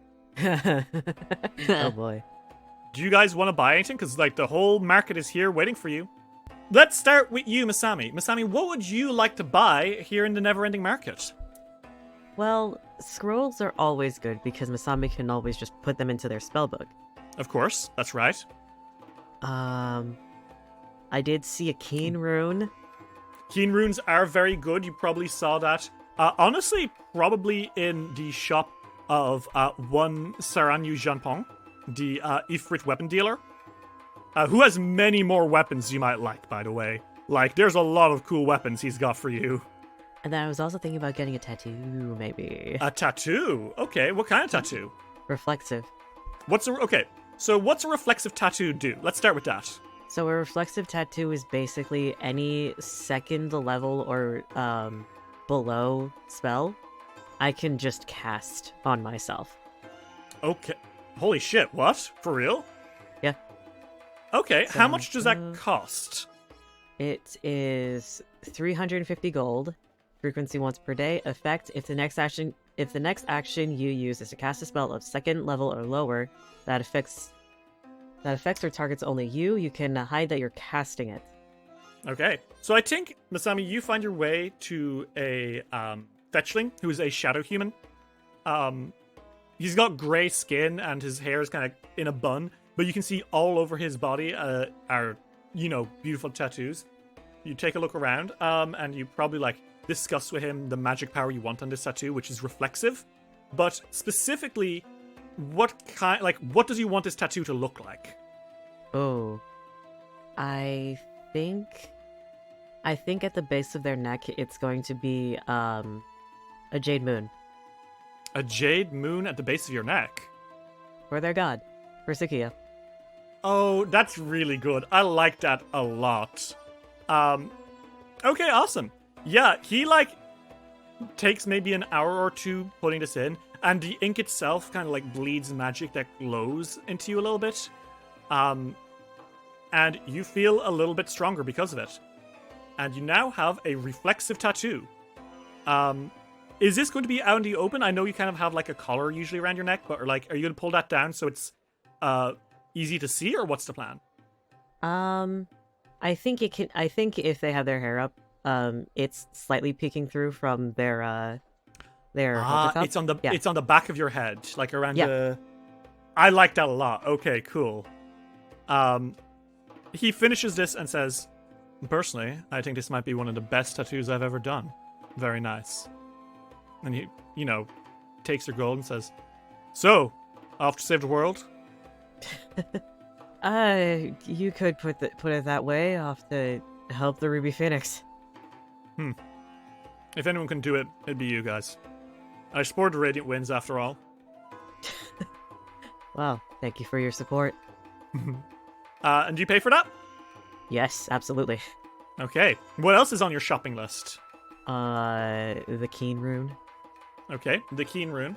You make your way down to Saranyu Janpong, the weapon dealer, the Ifrit that you met before, and he sees you approaching and says, "Takahara, I see that the weapons I sold you did you well. That dancing rune, I told you it would bring you good luck. What can I do for you today?" Well, I was thinking maybe a Keen Rune on my signature weapon, and they take out their Chokto. A Keen Rune. He kind of looks at it and kind of strokes the chin and says, "Yeah, one of these, it'll give your weapon a finer edge. You're more likely to do some serious hurt when you hit with it." That's the idea. And so this rune gives you nat 20s on a 19, which normally for a game where just getting higher than 10 is a crit immediately doesn't mean that much. But I will let you get nat 20 cards on a 19. So are you going to take that? Yes. Okay. Take the money out of your account, put the Keen Rune onto is it your Chocoto? Yes. Awesome. Okay. And he kind of grins and says, "Now that I have you here, I don't suppose I could interest you in any of the other weapons I have. The Blade of Four Energies, the Buzzsaw Fu, the Guando of the Artist, the Skyrider Katano, the Storming Huanduredo. Anything?" Oh, they are tempting, but I'm not sure if I should be. I don't know how many weapons I can pull out in one go. Take no mind of it. You've already given me a substantial amount of gold. But you go out there, and you do to whatever that person who took away our Ruby Phoenix, what you did to King Mogaru. Okay?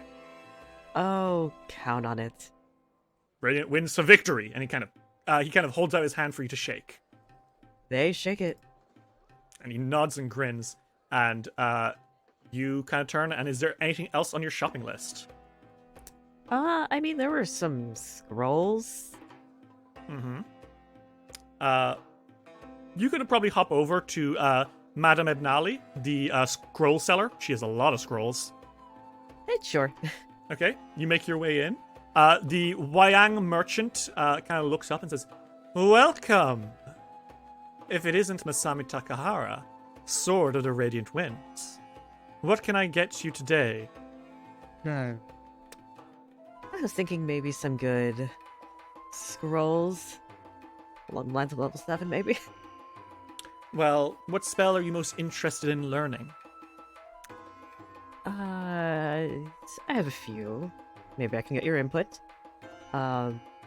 Project Image, Time Beacon, or Force Cage are my top picks. All three of those are spells that I would be able to sell you in scroll form. Project Image is exceptionally useful for illusions and trickery. Time Beacon is a way of testing out something dangerous without dealing with the consequences. And a force cage, of course, stops the most terrifying of opponents in their place.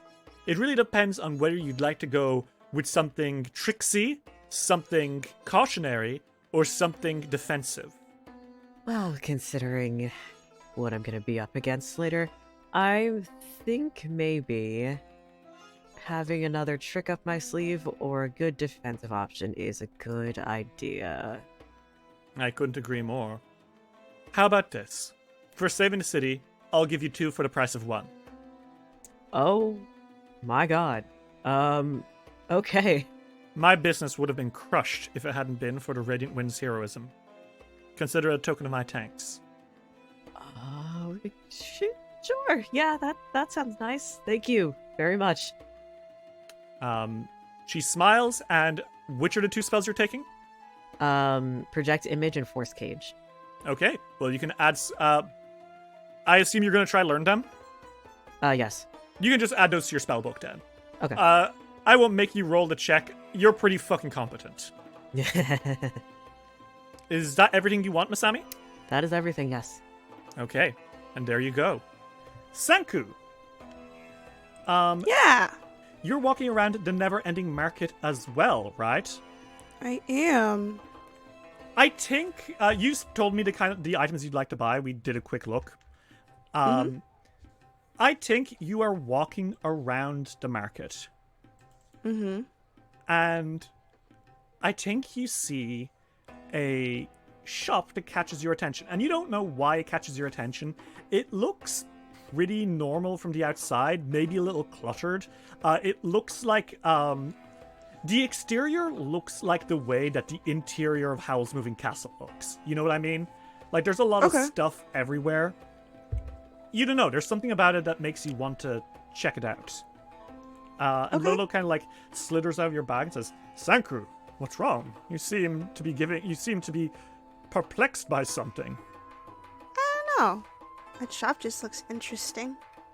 Well, you don't really know what you're looking to buy, right? Perhaps this is the place to go. Yeah, you're right. And I think he's like, maybe they'll have candy too. Perhaps. It's, Maybe it's a candy store. Oh, goodness don't knows know. I need some at this point. We've had such a rough time. We Oh, can get you candy anyways, even if it's not a candy store. um, And he goes inside. he seems chuffed. And you kind of like enter, and inside this shop is the world's coolest shopkeeper. Okay. The interior of the shop is very much so just as cluttered Howl's Moving Castle core. There's like stuff everywhere. You have to like duck to get through like talismans hanging from the ceiling. And inside the shop, about 5 feet tall and maybe 3 feet wide, is a catfolk man. He is very fat, very sleepy looking. He's got a big dumb smile on his face. He's a calico cat, and he is dressed like a wizard. Like he's got a big fucking hat and big fucking like cloak on, and he's like, "Greetings, meow. I am Yang Goyang, meow. Welcome to my store. If you're coming in here, meow, then it seems that you have been attracted by my magical wares, meow. They're calling out to you, meow." Kind of obsessed with him. He kind of waves a hand and says, "Enjoy yourself with any of these wares. Pick out the ones that call to you, meow. They're the ones that are meant for you, meow." Okay. Lolo kind of comes onto your shoulder and says, "Sanku, watch out. It appears this may be a shuckster of some sort, perhaps a scam artist. I don't know. Be on the lookout." And, "Oh, what's that?" he says, and he immediately turns and looks at something, and there's a wand on the wall, and he's like big-eyed at it. He sort of squints so you can see it. It's very fancy looking. Like, it's like coated in velvet around the handle with like golden rings and like very fine wood. And Lolo's like, "My word, what is that?" And Yang kind of comes forward and says, I see you found one of my finest wares, meow. That is a wand of pampered pet. And Lolo, his eyes widen, and he looks at this fucking cat, all mistrust lost. Sanku, ask him what it does. What does it do? Well, once per day it allows you to cast Pet Cache, which allows you to store a pet in an extra-dimensional space, meow. The accommodations inside this extra-dimensional space are, when using this wand, luxurious and spacious, meow. The food is delicious gourmet cuisine tailored to the pet's palate, meow. The habitat is a perfect temperature and environment for the pet, meow, complete with comfortable bed or lounging area, meow. And a pair of phantom hands pamper the pet, patting, grooming, or playing with it at the creature's whim, meow. And Lolo's mouth drops. Senku goes to keep looking at other things. No, Sanku, hold on. Perhaps there's some merit to this pet cache thing. Aren't you tired of me having to rummage through your bag and misplace all your items? Not really. Well, let me say that it would do you some great benefits on your journey to have a luxury space for your powerful and wise mentor to rest in. But you always just sleep on my chest. But that's only because you have failed to provide for me a suitable bed. But I like when you sleep on my chest. Well, that's all well and good, Sanku, but have you ever thought about what I need? Oh my god. You don't like sleeping with me? No, Sanku, I really like sleeping on your bed, but this thing will give me massages. Okay, fine. Have I not taught you well? Have I not raised you to be a powerful witch? Is this how you repay me? By forcing me to sleep in a bag when I could be sleeping in an extra-dimensional palace? Okay, fine. How much Hooray. is this? 75 gold, meow. Oh, yeah, sure. Oh, what a steal, Sanku. Use it now. Okay, Right. I think you're too excited about that. Now, young man, you just pointed at a clot or somewhere that you can open and close. Your cape would do fine, or inside the bag, or even under your crown. Okay. Lolo's fucking shifting. Senku's like, hold on. Oh my god. I still want to look around the store for other things. You can't put me away first. You don't want to help me shop? I think you're spoiled. Regardless, do you look around? Because there are some other items that do pop out to you. Mm-hmm. The first of which that you find after looking around a little bit is a little jar. And to your eyes, it seems to be just a little jar with some sand in it. But there's something about it that jumps out to you, and you seem to really like it. What is this? Yang comes closer, kind of like mewling, and he's like, "Well, that, my friend, that is a hexing jar. If that called out to you, meow, are you perhaps a witch of some sort, meow?" Uh-huh. Well, a hexing jar, meow. When you wear this around your neck, the next day your patron will command something to grow from it, meow. Using this jar, once per day you can recall a focus point without needing to focus. Essentially, in the blink of an eye, your patron will channel his power through you into this jar and give you back a focus point. And you can use it to boost your defenses whenever you critically hurt someone with one of your spells or hexes. Sounds like a steal for only 1,200 gold. Yeah, sure. Ka-ching! He gives it to you and Lolo looks over this. Yes, I'm sure something beautiful will spout from that Sanku. Good choice. Thank you. He keeps looking. The next thing you find is a little bunch of posies. They're all kind of tied up with a red ribbon. And again, you don't know why, but it just feels right when you pick it up. What's these flowers for? Ah, a connoisseur. This, meow, is a bright bloom posy, meow. This spell heart, when you wear it on your person, It gives you the power to talk to flowers, a most useful ability indeed.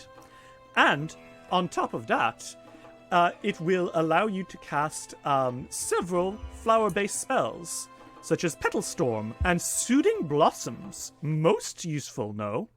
Oh. It does fit my aesthetic, kind of. Some flowers would look good on your person. Most fetching, meow. Yeah, sure.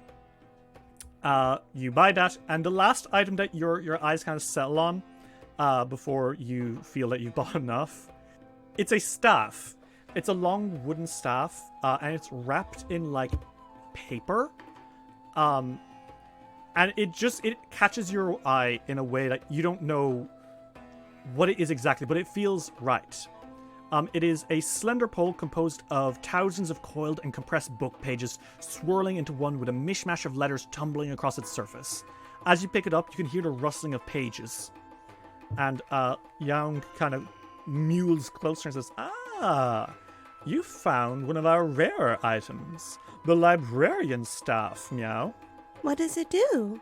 Well, atop on letting you store up to 100 books in it, simply by pressing it into the top of the staff, you can cast several important spells which will aid you in learning, such as Pocket Library, which lets you summon books from all around the world to help you with specific niche interests, or Quick Sort, allowing you to sort several piles of things into neat and easy piles. Comprehend Language, Timely Tutor, Read Aura. There's no end to the amount of knowledge that a student could gain from a librarian staff. Lolo kind of looks up at this. Sanku, perhaps this would allow me to take your studying to the next level. What do you say? Shall we put this into the staff of the Witch Prince? Yeah, why not?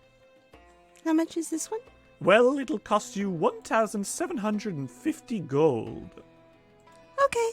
Meow, thank you for your purchase. And you hold this in your hand, and I think you press the top of your new staff into the top of your old staff and kind of clap them together. And your staff of healing is kind of like sent tumbling out onto the floor. And you hold up your Witch Prince staff, which looks fundamentally the same. You know, it's still like got those little colorful bubbles in it. But if you were to look really close at the bubbles, you might see words kind of swirling through it every once in a while. Neat. I think Sanku picks up his healing staff, and I think he's gonna keep it on him. He just puts it in. He puts it into the bag of holding where it comically gets. Yeah, it goes into the. And he's like, "Thank you." And he nods and says, "Not a problem, my friend. Will that be everything today?" I think so. Well, meow, feel free to come back anytime. Of course. Thank you. And, do you leave? Yeah, I think he leaves and he's like, do you want to go get candy now? Yes, but first I think you have something you owe me. I don't know what you're talking about. Okay, fine. And I think it's in the bag. Like, I think he does it on the bag. Yeah, not his bag of holding, because two extra dimensional places cause an explosion. In the bag, you keep the bag of holding in, which is still very fun. his regular ass bag. Yeah, and Lolo hops in, and you hear an echoed, "Oh, this place is magnificent!" from inside. Alright. Chuji? I guess I have two things that I want. Okay, excellent. What is it that Chuji is looking for as they stroll through the never-ending market? My acrobatics check can always be better. I would like the anklets of alacrity. The anklets of alacrity? That's an apex item. Those are very powerful items. Yeah. So it gives me a +3 item bonus to acrobatics. Yeah, among other things. Is that the only reason you were looking at it? Yeah. Have you read what else it does? It doesn't say what else it does. The anklets. Oh, it raises my dex score too. Yeah, it does. Oh my god, wait, hang on, what?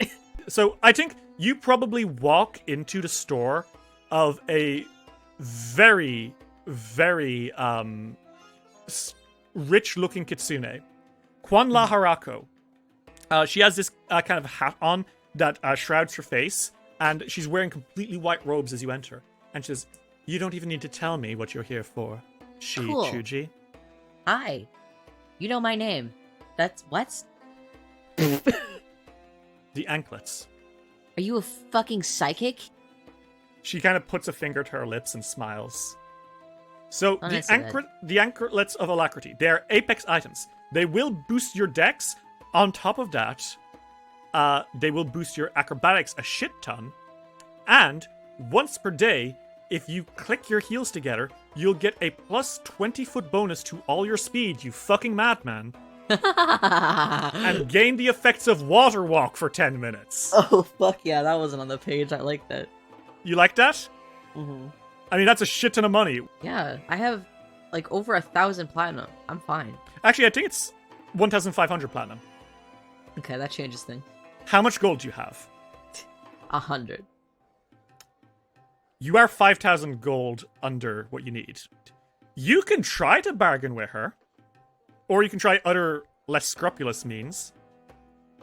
Chuji walks up to the counter. Mm-hmm. They place their hand on the counter. That's a really fucking high price. It's an extremely powerful item. I'm an extremely powerful person. And I think you know where this is going. I foresaw this would happen. Do you want me to call the guards? No. Then it's 1,000... Or, sorry, it's 15,000 gold. What about a discount? Oh. What about a discount right now? Oh my. How much of a discount? Wait, you said gold. Sold. 15,000 gold. 15,000 gold, yes. Oh, wait. Never mind. Fuck. Not sold. Give me a discount. Make me a diplomacy check. Oh my god. Or an intimidation check, whichever you prefer. Oh. I just saw your diplomacy intimidation. They're both +0. It never hurts to try. Oh my god. Hey, I rolled an 18. No, I'm not giving you a 5,000 gold discount. Please? No. Go ask your allies if they have gold to spare. Look over there. Oh my god. King Magaru's back. Make me a deception check, also +0. Gods! Gods! No. Chuji runs out. Fuck you. Okay, fine. I go buy a fucking bunch of the health potions instead. Okay. You go back to Joba and says, Chuji, my friend, what's wrong? You don't look so good.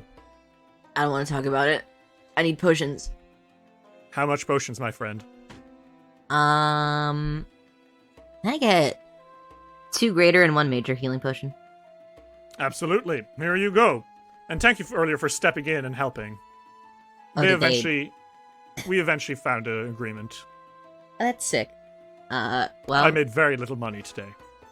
you gave them the discount? I did. I had no other choice. But now I've got famous Ruby Phoenix finalists on my side. Hey, that's true. I'll always buy potions from you. Can I put that on a sign? Sure, man. He kind of grins and he hands you over the potions. That's 580 platinum, right? Mm-hmm. I will say one thing. As you're pulling out of this place, you do see something. Don't do this to me. Are you really gonna do this to me? Are you gonna look me in the fucking face and do this to me? It's the tent of one Satsumaimo DeGeneres. Oh, Jesus fucking Christ. Here we go. She's waiting for you, Chuji. Go to her. Son of a bitch. Chuji, against their better judgment, does want to peek inside of Satsumaimo's tent. You peek in, and there indeed is Satsumaimo DeGeneres. And she sees you entering, and she squints and says, "Hello!" Satsumaimo, Chuji. you look great. How are you enjoying that stuff you stole from me? I didn't enjoy it. Oh. It was shit. My potion of truth. You took that from me. It was a ring. I knew that. You definitely did. Terrible fucking item. However, I have chosen to forgive you. I get it. Chi-Chi It's in the and name. Radiant You're the Wind. generous. I'm so generous. You're so generous. Chi-Chi and the Radiant Wind saved my business. That's true. So now you can't call the guards on me. Chi-Chi and the Radiant Winds are truly Chi-Chi the generous and the Radiant Winds the generous. I don't think that's how that naming convention works. Chi-Chi the generous can unlock truly magical items. No more curses from me. Only the rarest of wares for a cheap price. Satisfactory. You understand why I don't, trust that, right? She didn't These say are but the satisfactory rarest. guaranteed, she just said satisfactory. These are but the rarest of items. I give you my true wares. You were just hiding them? Perhaps. That's so fucking bad for business. What's wrong with you?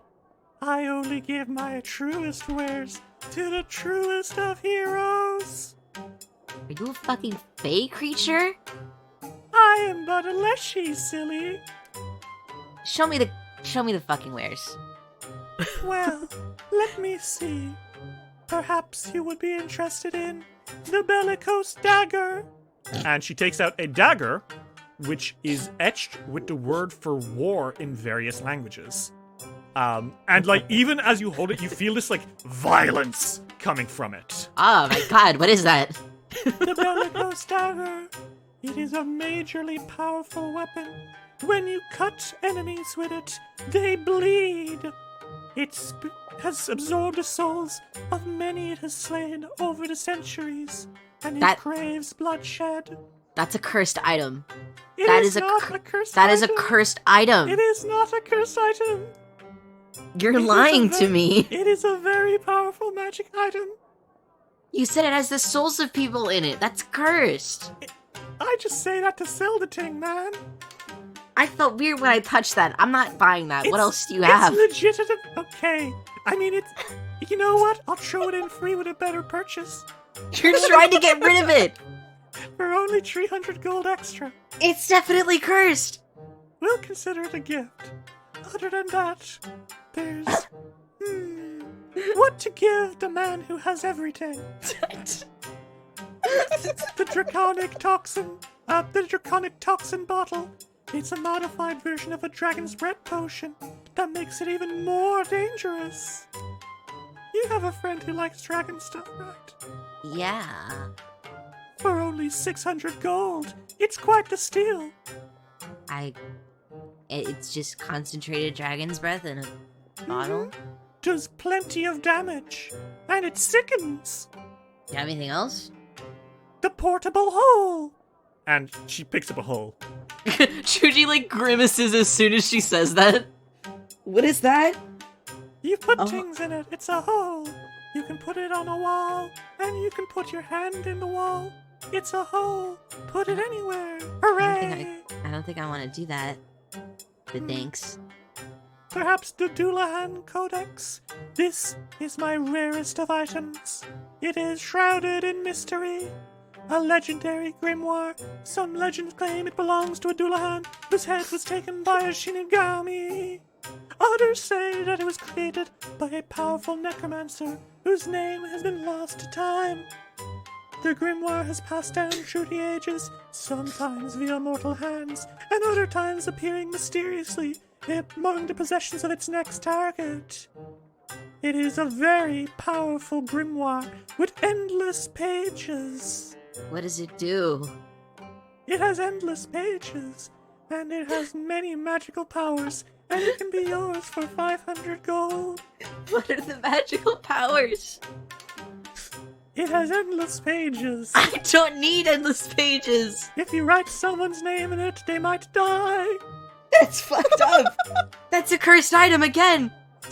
No, For fucking sure it is. it definitely isn't. It might be. Would you like some?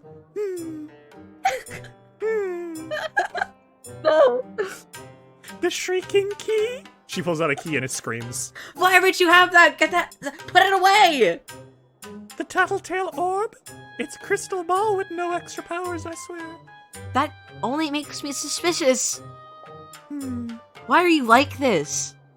If nothing else, may I at least give you the Bellicose dagger for free? As a goodbye gift from Satsumima the Generous before I die. Beef. Are you old? Every day I come closer. What the fuck? Goodbye.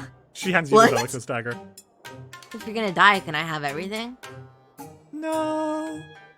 Why not? Have the Bellicose dagger. Well, if you're gonna die, what's it matter? I'll die someday, but not today. You said soon! We never know what the gods have planned for us. What is fucking wrong with you? Goodbye, Shichuji. Take care in your adventures. I Enjoy fucking the hope I Bellicose never dagger. see you again. Enjoy the Bellicose dagger. No. She's giving it to you. She's not taking it back. I don't want it. Just keep it in your bag for good luck. It's scary. Keep it in your bag for good luck. Tell your friends to come buy my wares.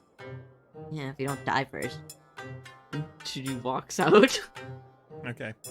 Do you go meet up with the others? Sure. Okay. So you go meet up to the others. Make me will save. Oh. Senku, Chuji, and Masami, you all meet up. Masami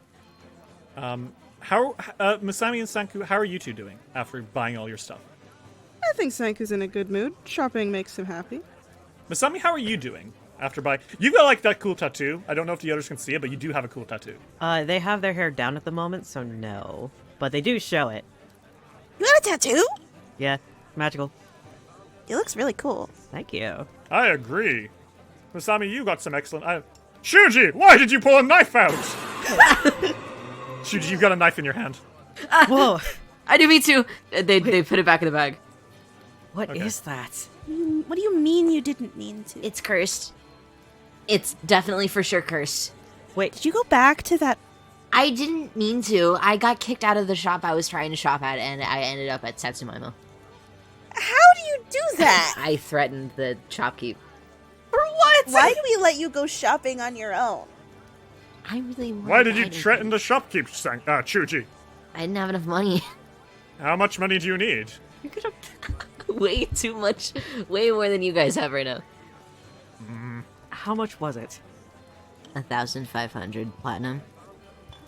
Oh, Oh my god. I mean, I have like 400 on me. No, it's okay. I don't need it.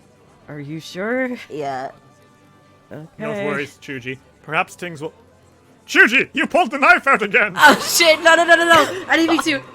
They put it back in the bag. Why do you have that? Why? She wouldn't let me leave without it. Can we return it? Or why don't you throw it away? I feel like if I throw it away, I'm gonna wake up with it one night. I Okay, guess that's actually fair. I guess that's fair, yeah. I don't think it's fair at all. I don't know that will happen, Chuji. You should really get rid of it, Lolo says, poking his head out from the bag again. The knife appears in Chuji's hand, but this time it's on purpose. Lolo, yelps. I will also say, I forgot, I didn't mention before, Lolo does have little cucumbers over his eyes. Oh. Why do you have those? From your magnificent wand of the pampered pet, Senku. Tell them about its awesome power. He whined until I bought him this wand that makes him... I did not whine, little- I demanded. Like the mighty sea dragon I am. Did he make like the whimpering noise of when he wants something? What? a little... How dare you, Masami? Do you not know who it is you are speaking to?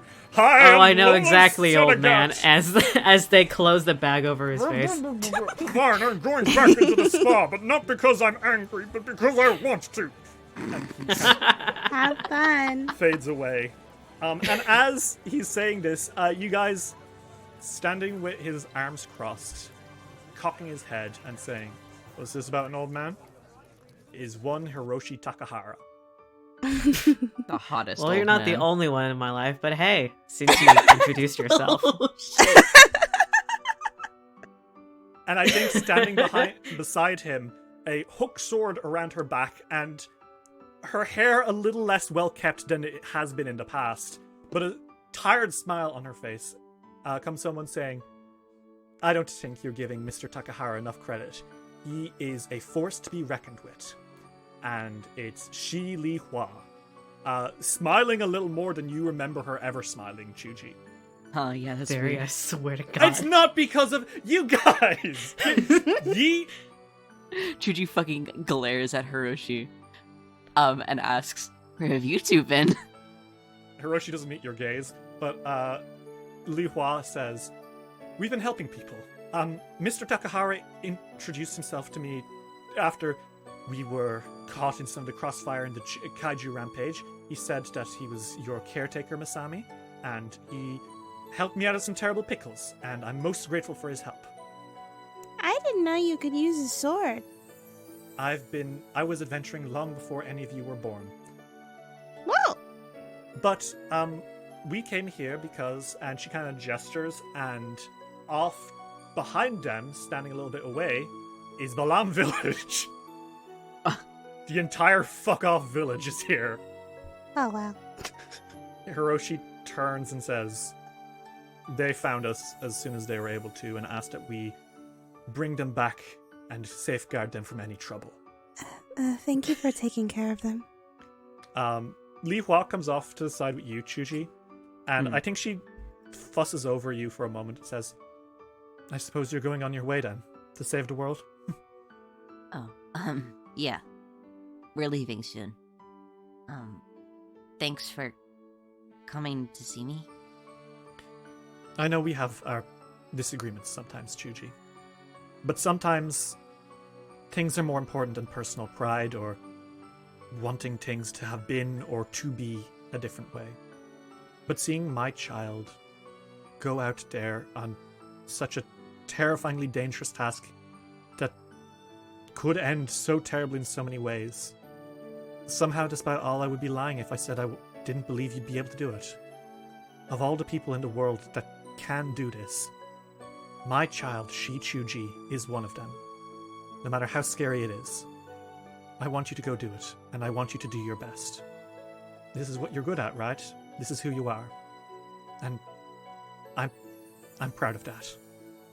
I think they just stand there looking at her. Their lip quivers, and before anything else on their face can give away anything else, they hug their mom. Like, they throw their arms around her, and they're like, their head is in like her shoulder. It's like the perfect mom hug. She is like taken off guard, so her hands are kind of like out there for a moment. I love you, Mom.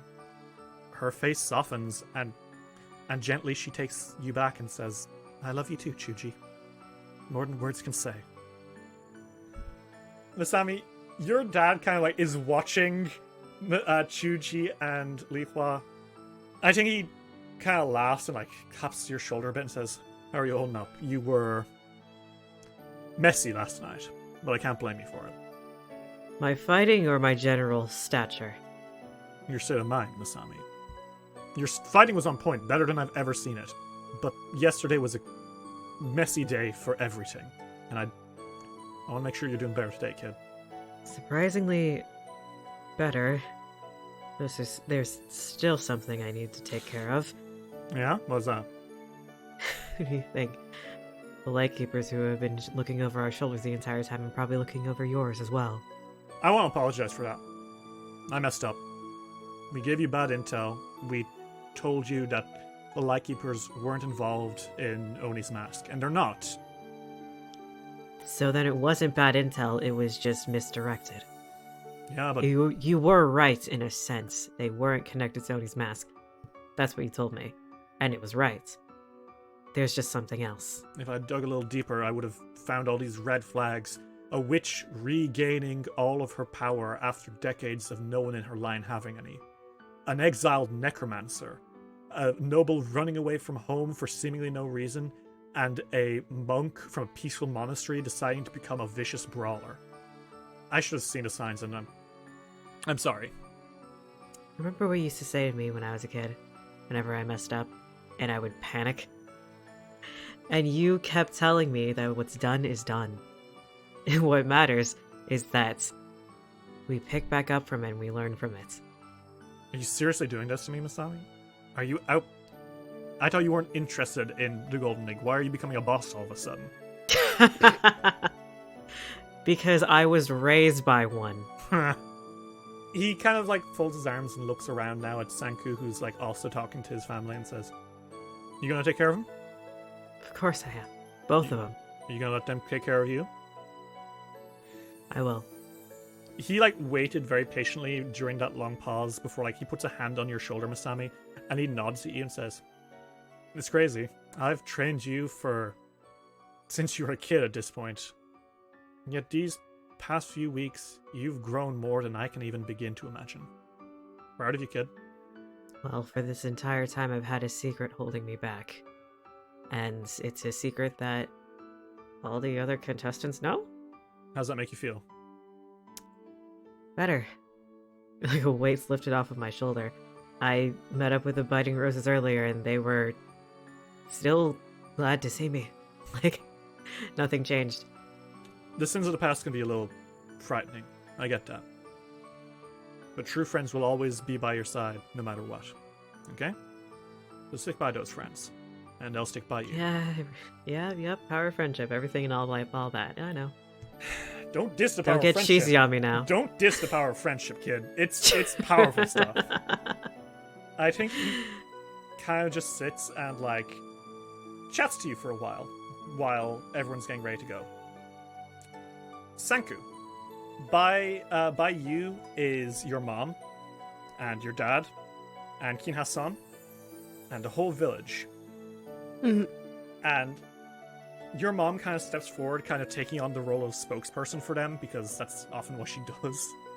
Mhm. And she bows her head at you a little bit, Sanku, and says, "Sanku, yesterday you saved Goka. You and your friends, of course, but mostly you, right?" She kind of smiles and then, shakes her head and says, "No, of course, it was all of you," but she kind of turns to look at Babayon, and Babayon puts a hand on her shoulder and nods and says, "We want to see how you're doing.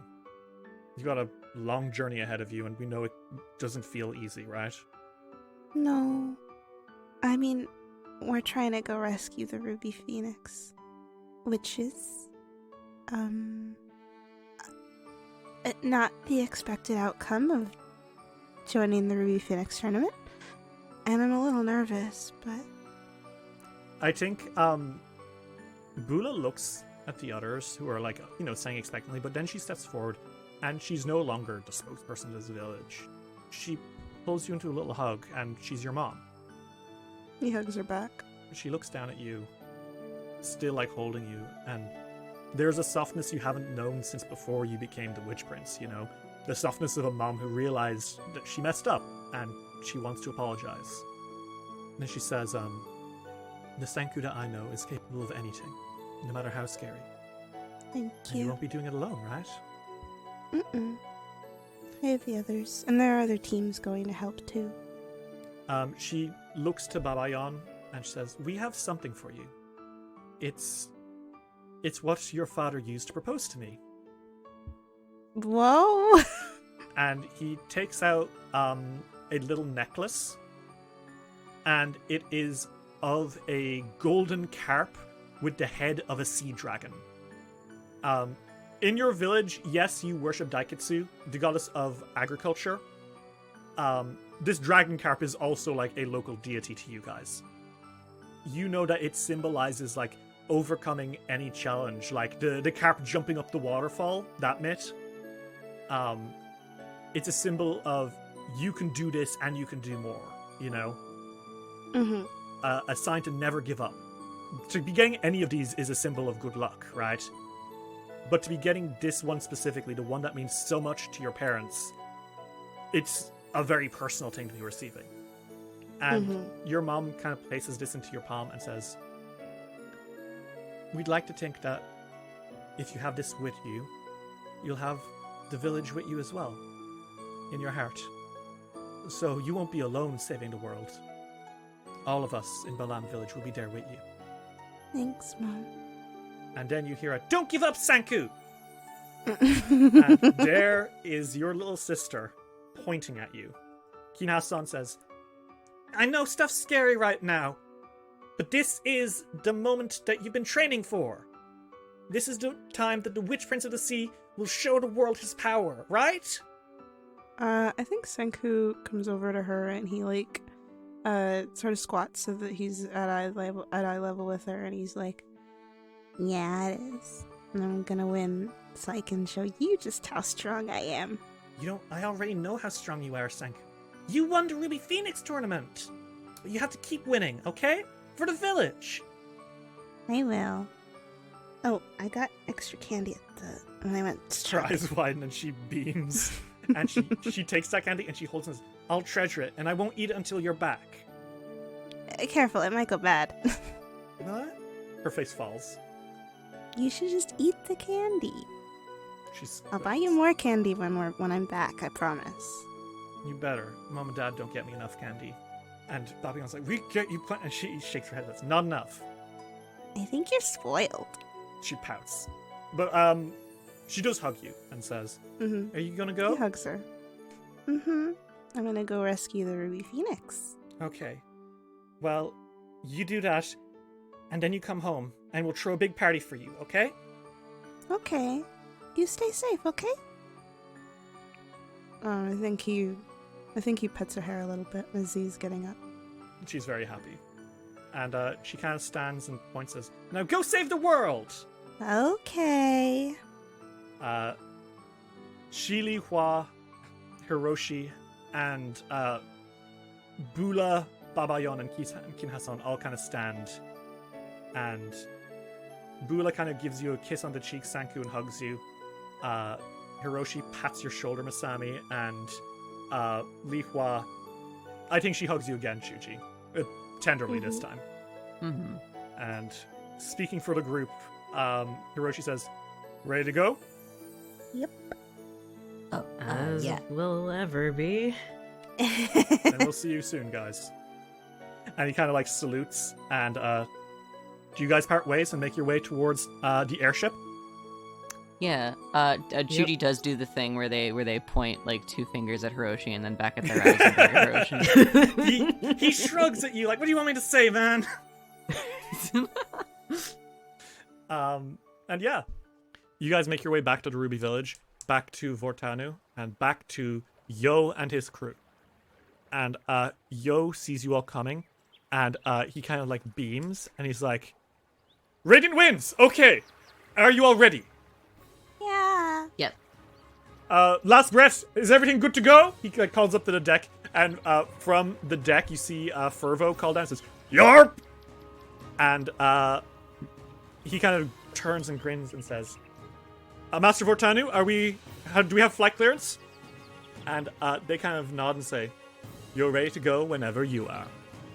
And he turns and says, "All right, everyone, let's get on this ship.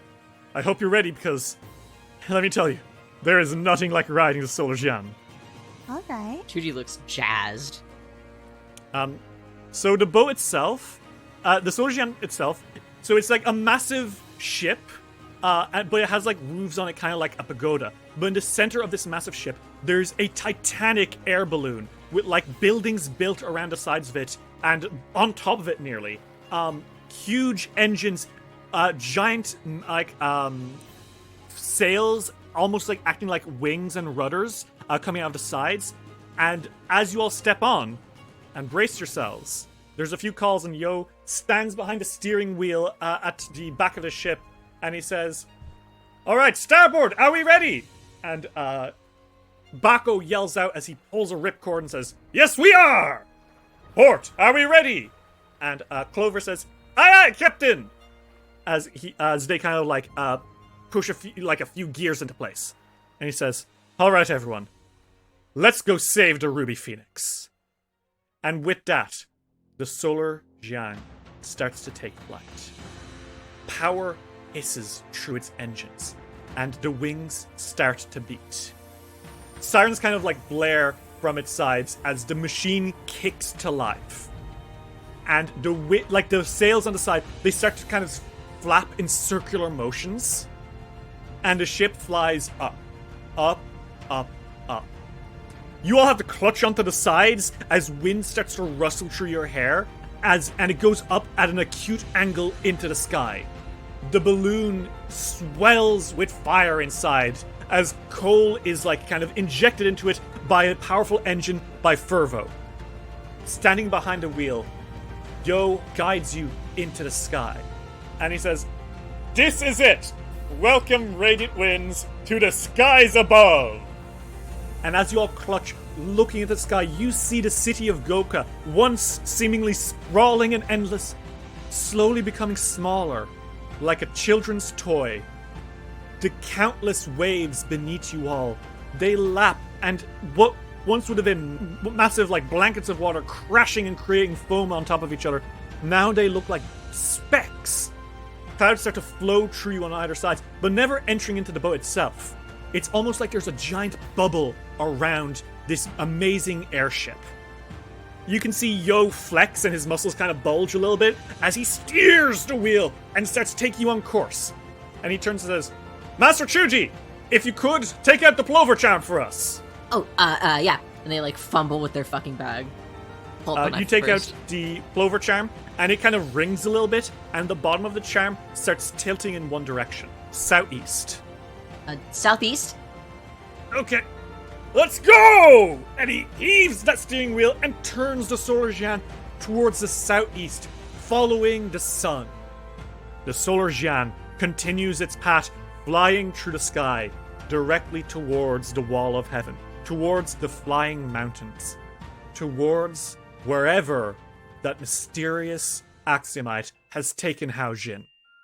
Your quest, your race to the peak, has just begun, and you are going to save the Ruby Phoenix.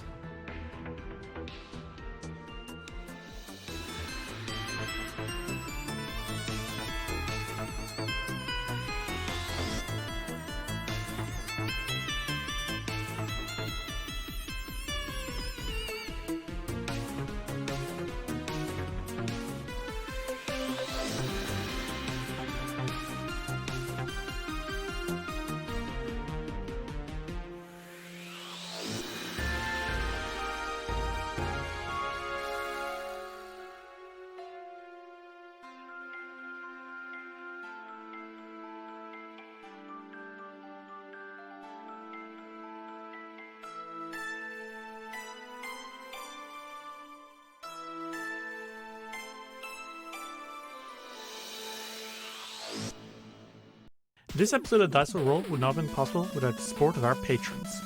Veteran Stormcrow, Sam Stryker, Soken Ashra, Tony Saunders, Mita, Ari Graham, Arave, Minty Belmont, GP Dora, Marshmallow Berry, Ferric Falcon, Luis Loza, Aries, Alexander Criswell, May Cohen, Skyly, Kendra West, Jim Lee Tricked, Transgirl Trish, Platonic, Bal Punyan, Giant a Catman, Matchy Wheels and Krausenbench, Tillin Shark, Glitch HD, Jay Snooks, Zenith Drums, Torbjorn, Sophie Verlera, G Barbera, Luke, Gideon, Sarah B, Seth, Ravona Darkglow, Kira, Lichelo, Gizmo, Matthew, Cass, Fable McElduff, Ava, Chris Lutman, Rem T Bright, Lonesome Chunk, Steph, Sean C, Natasha Lumley, Rhiannon C, Ellie, Jenna Mitchell, Kane Kendrick, Triceratops, Anna Aria, Jordan, Cynical Spinstress, Emily Laderna, John de Bocorder, SS66 Seeker, and Dame Valerie III. If you'd like to see what you can get for helping us keep it rolling, check out patreon.com/diceroll today.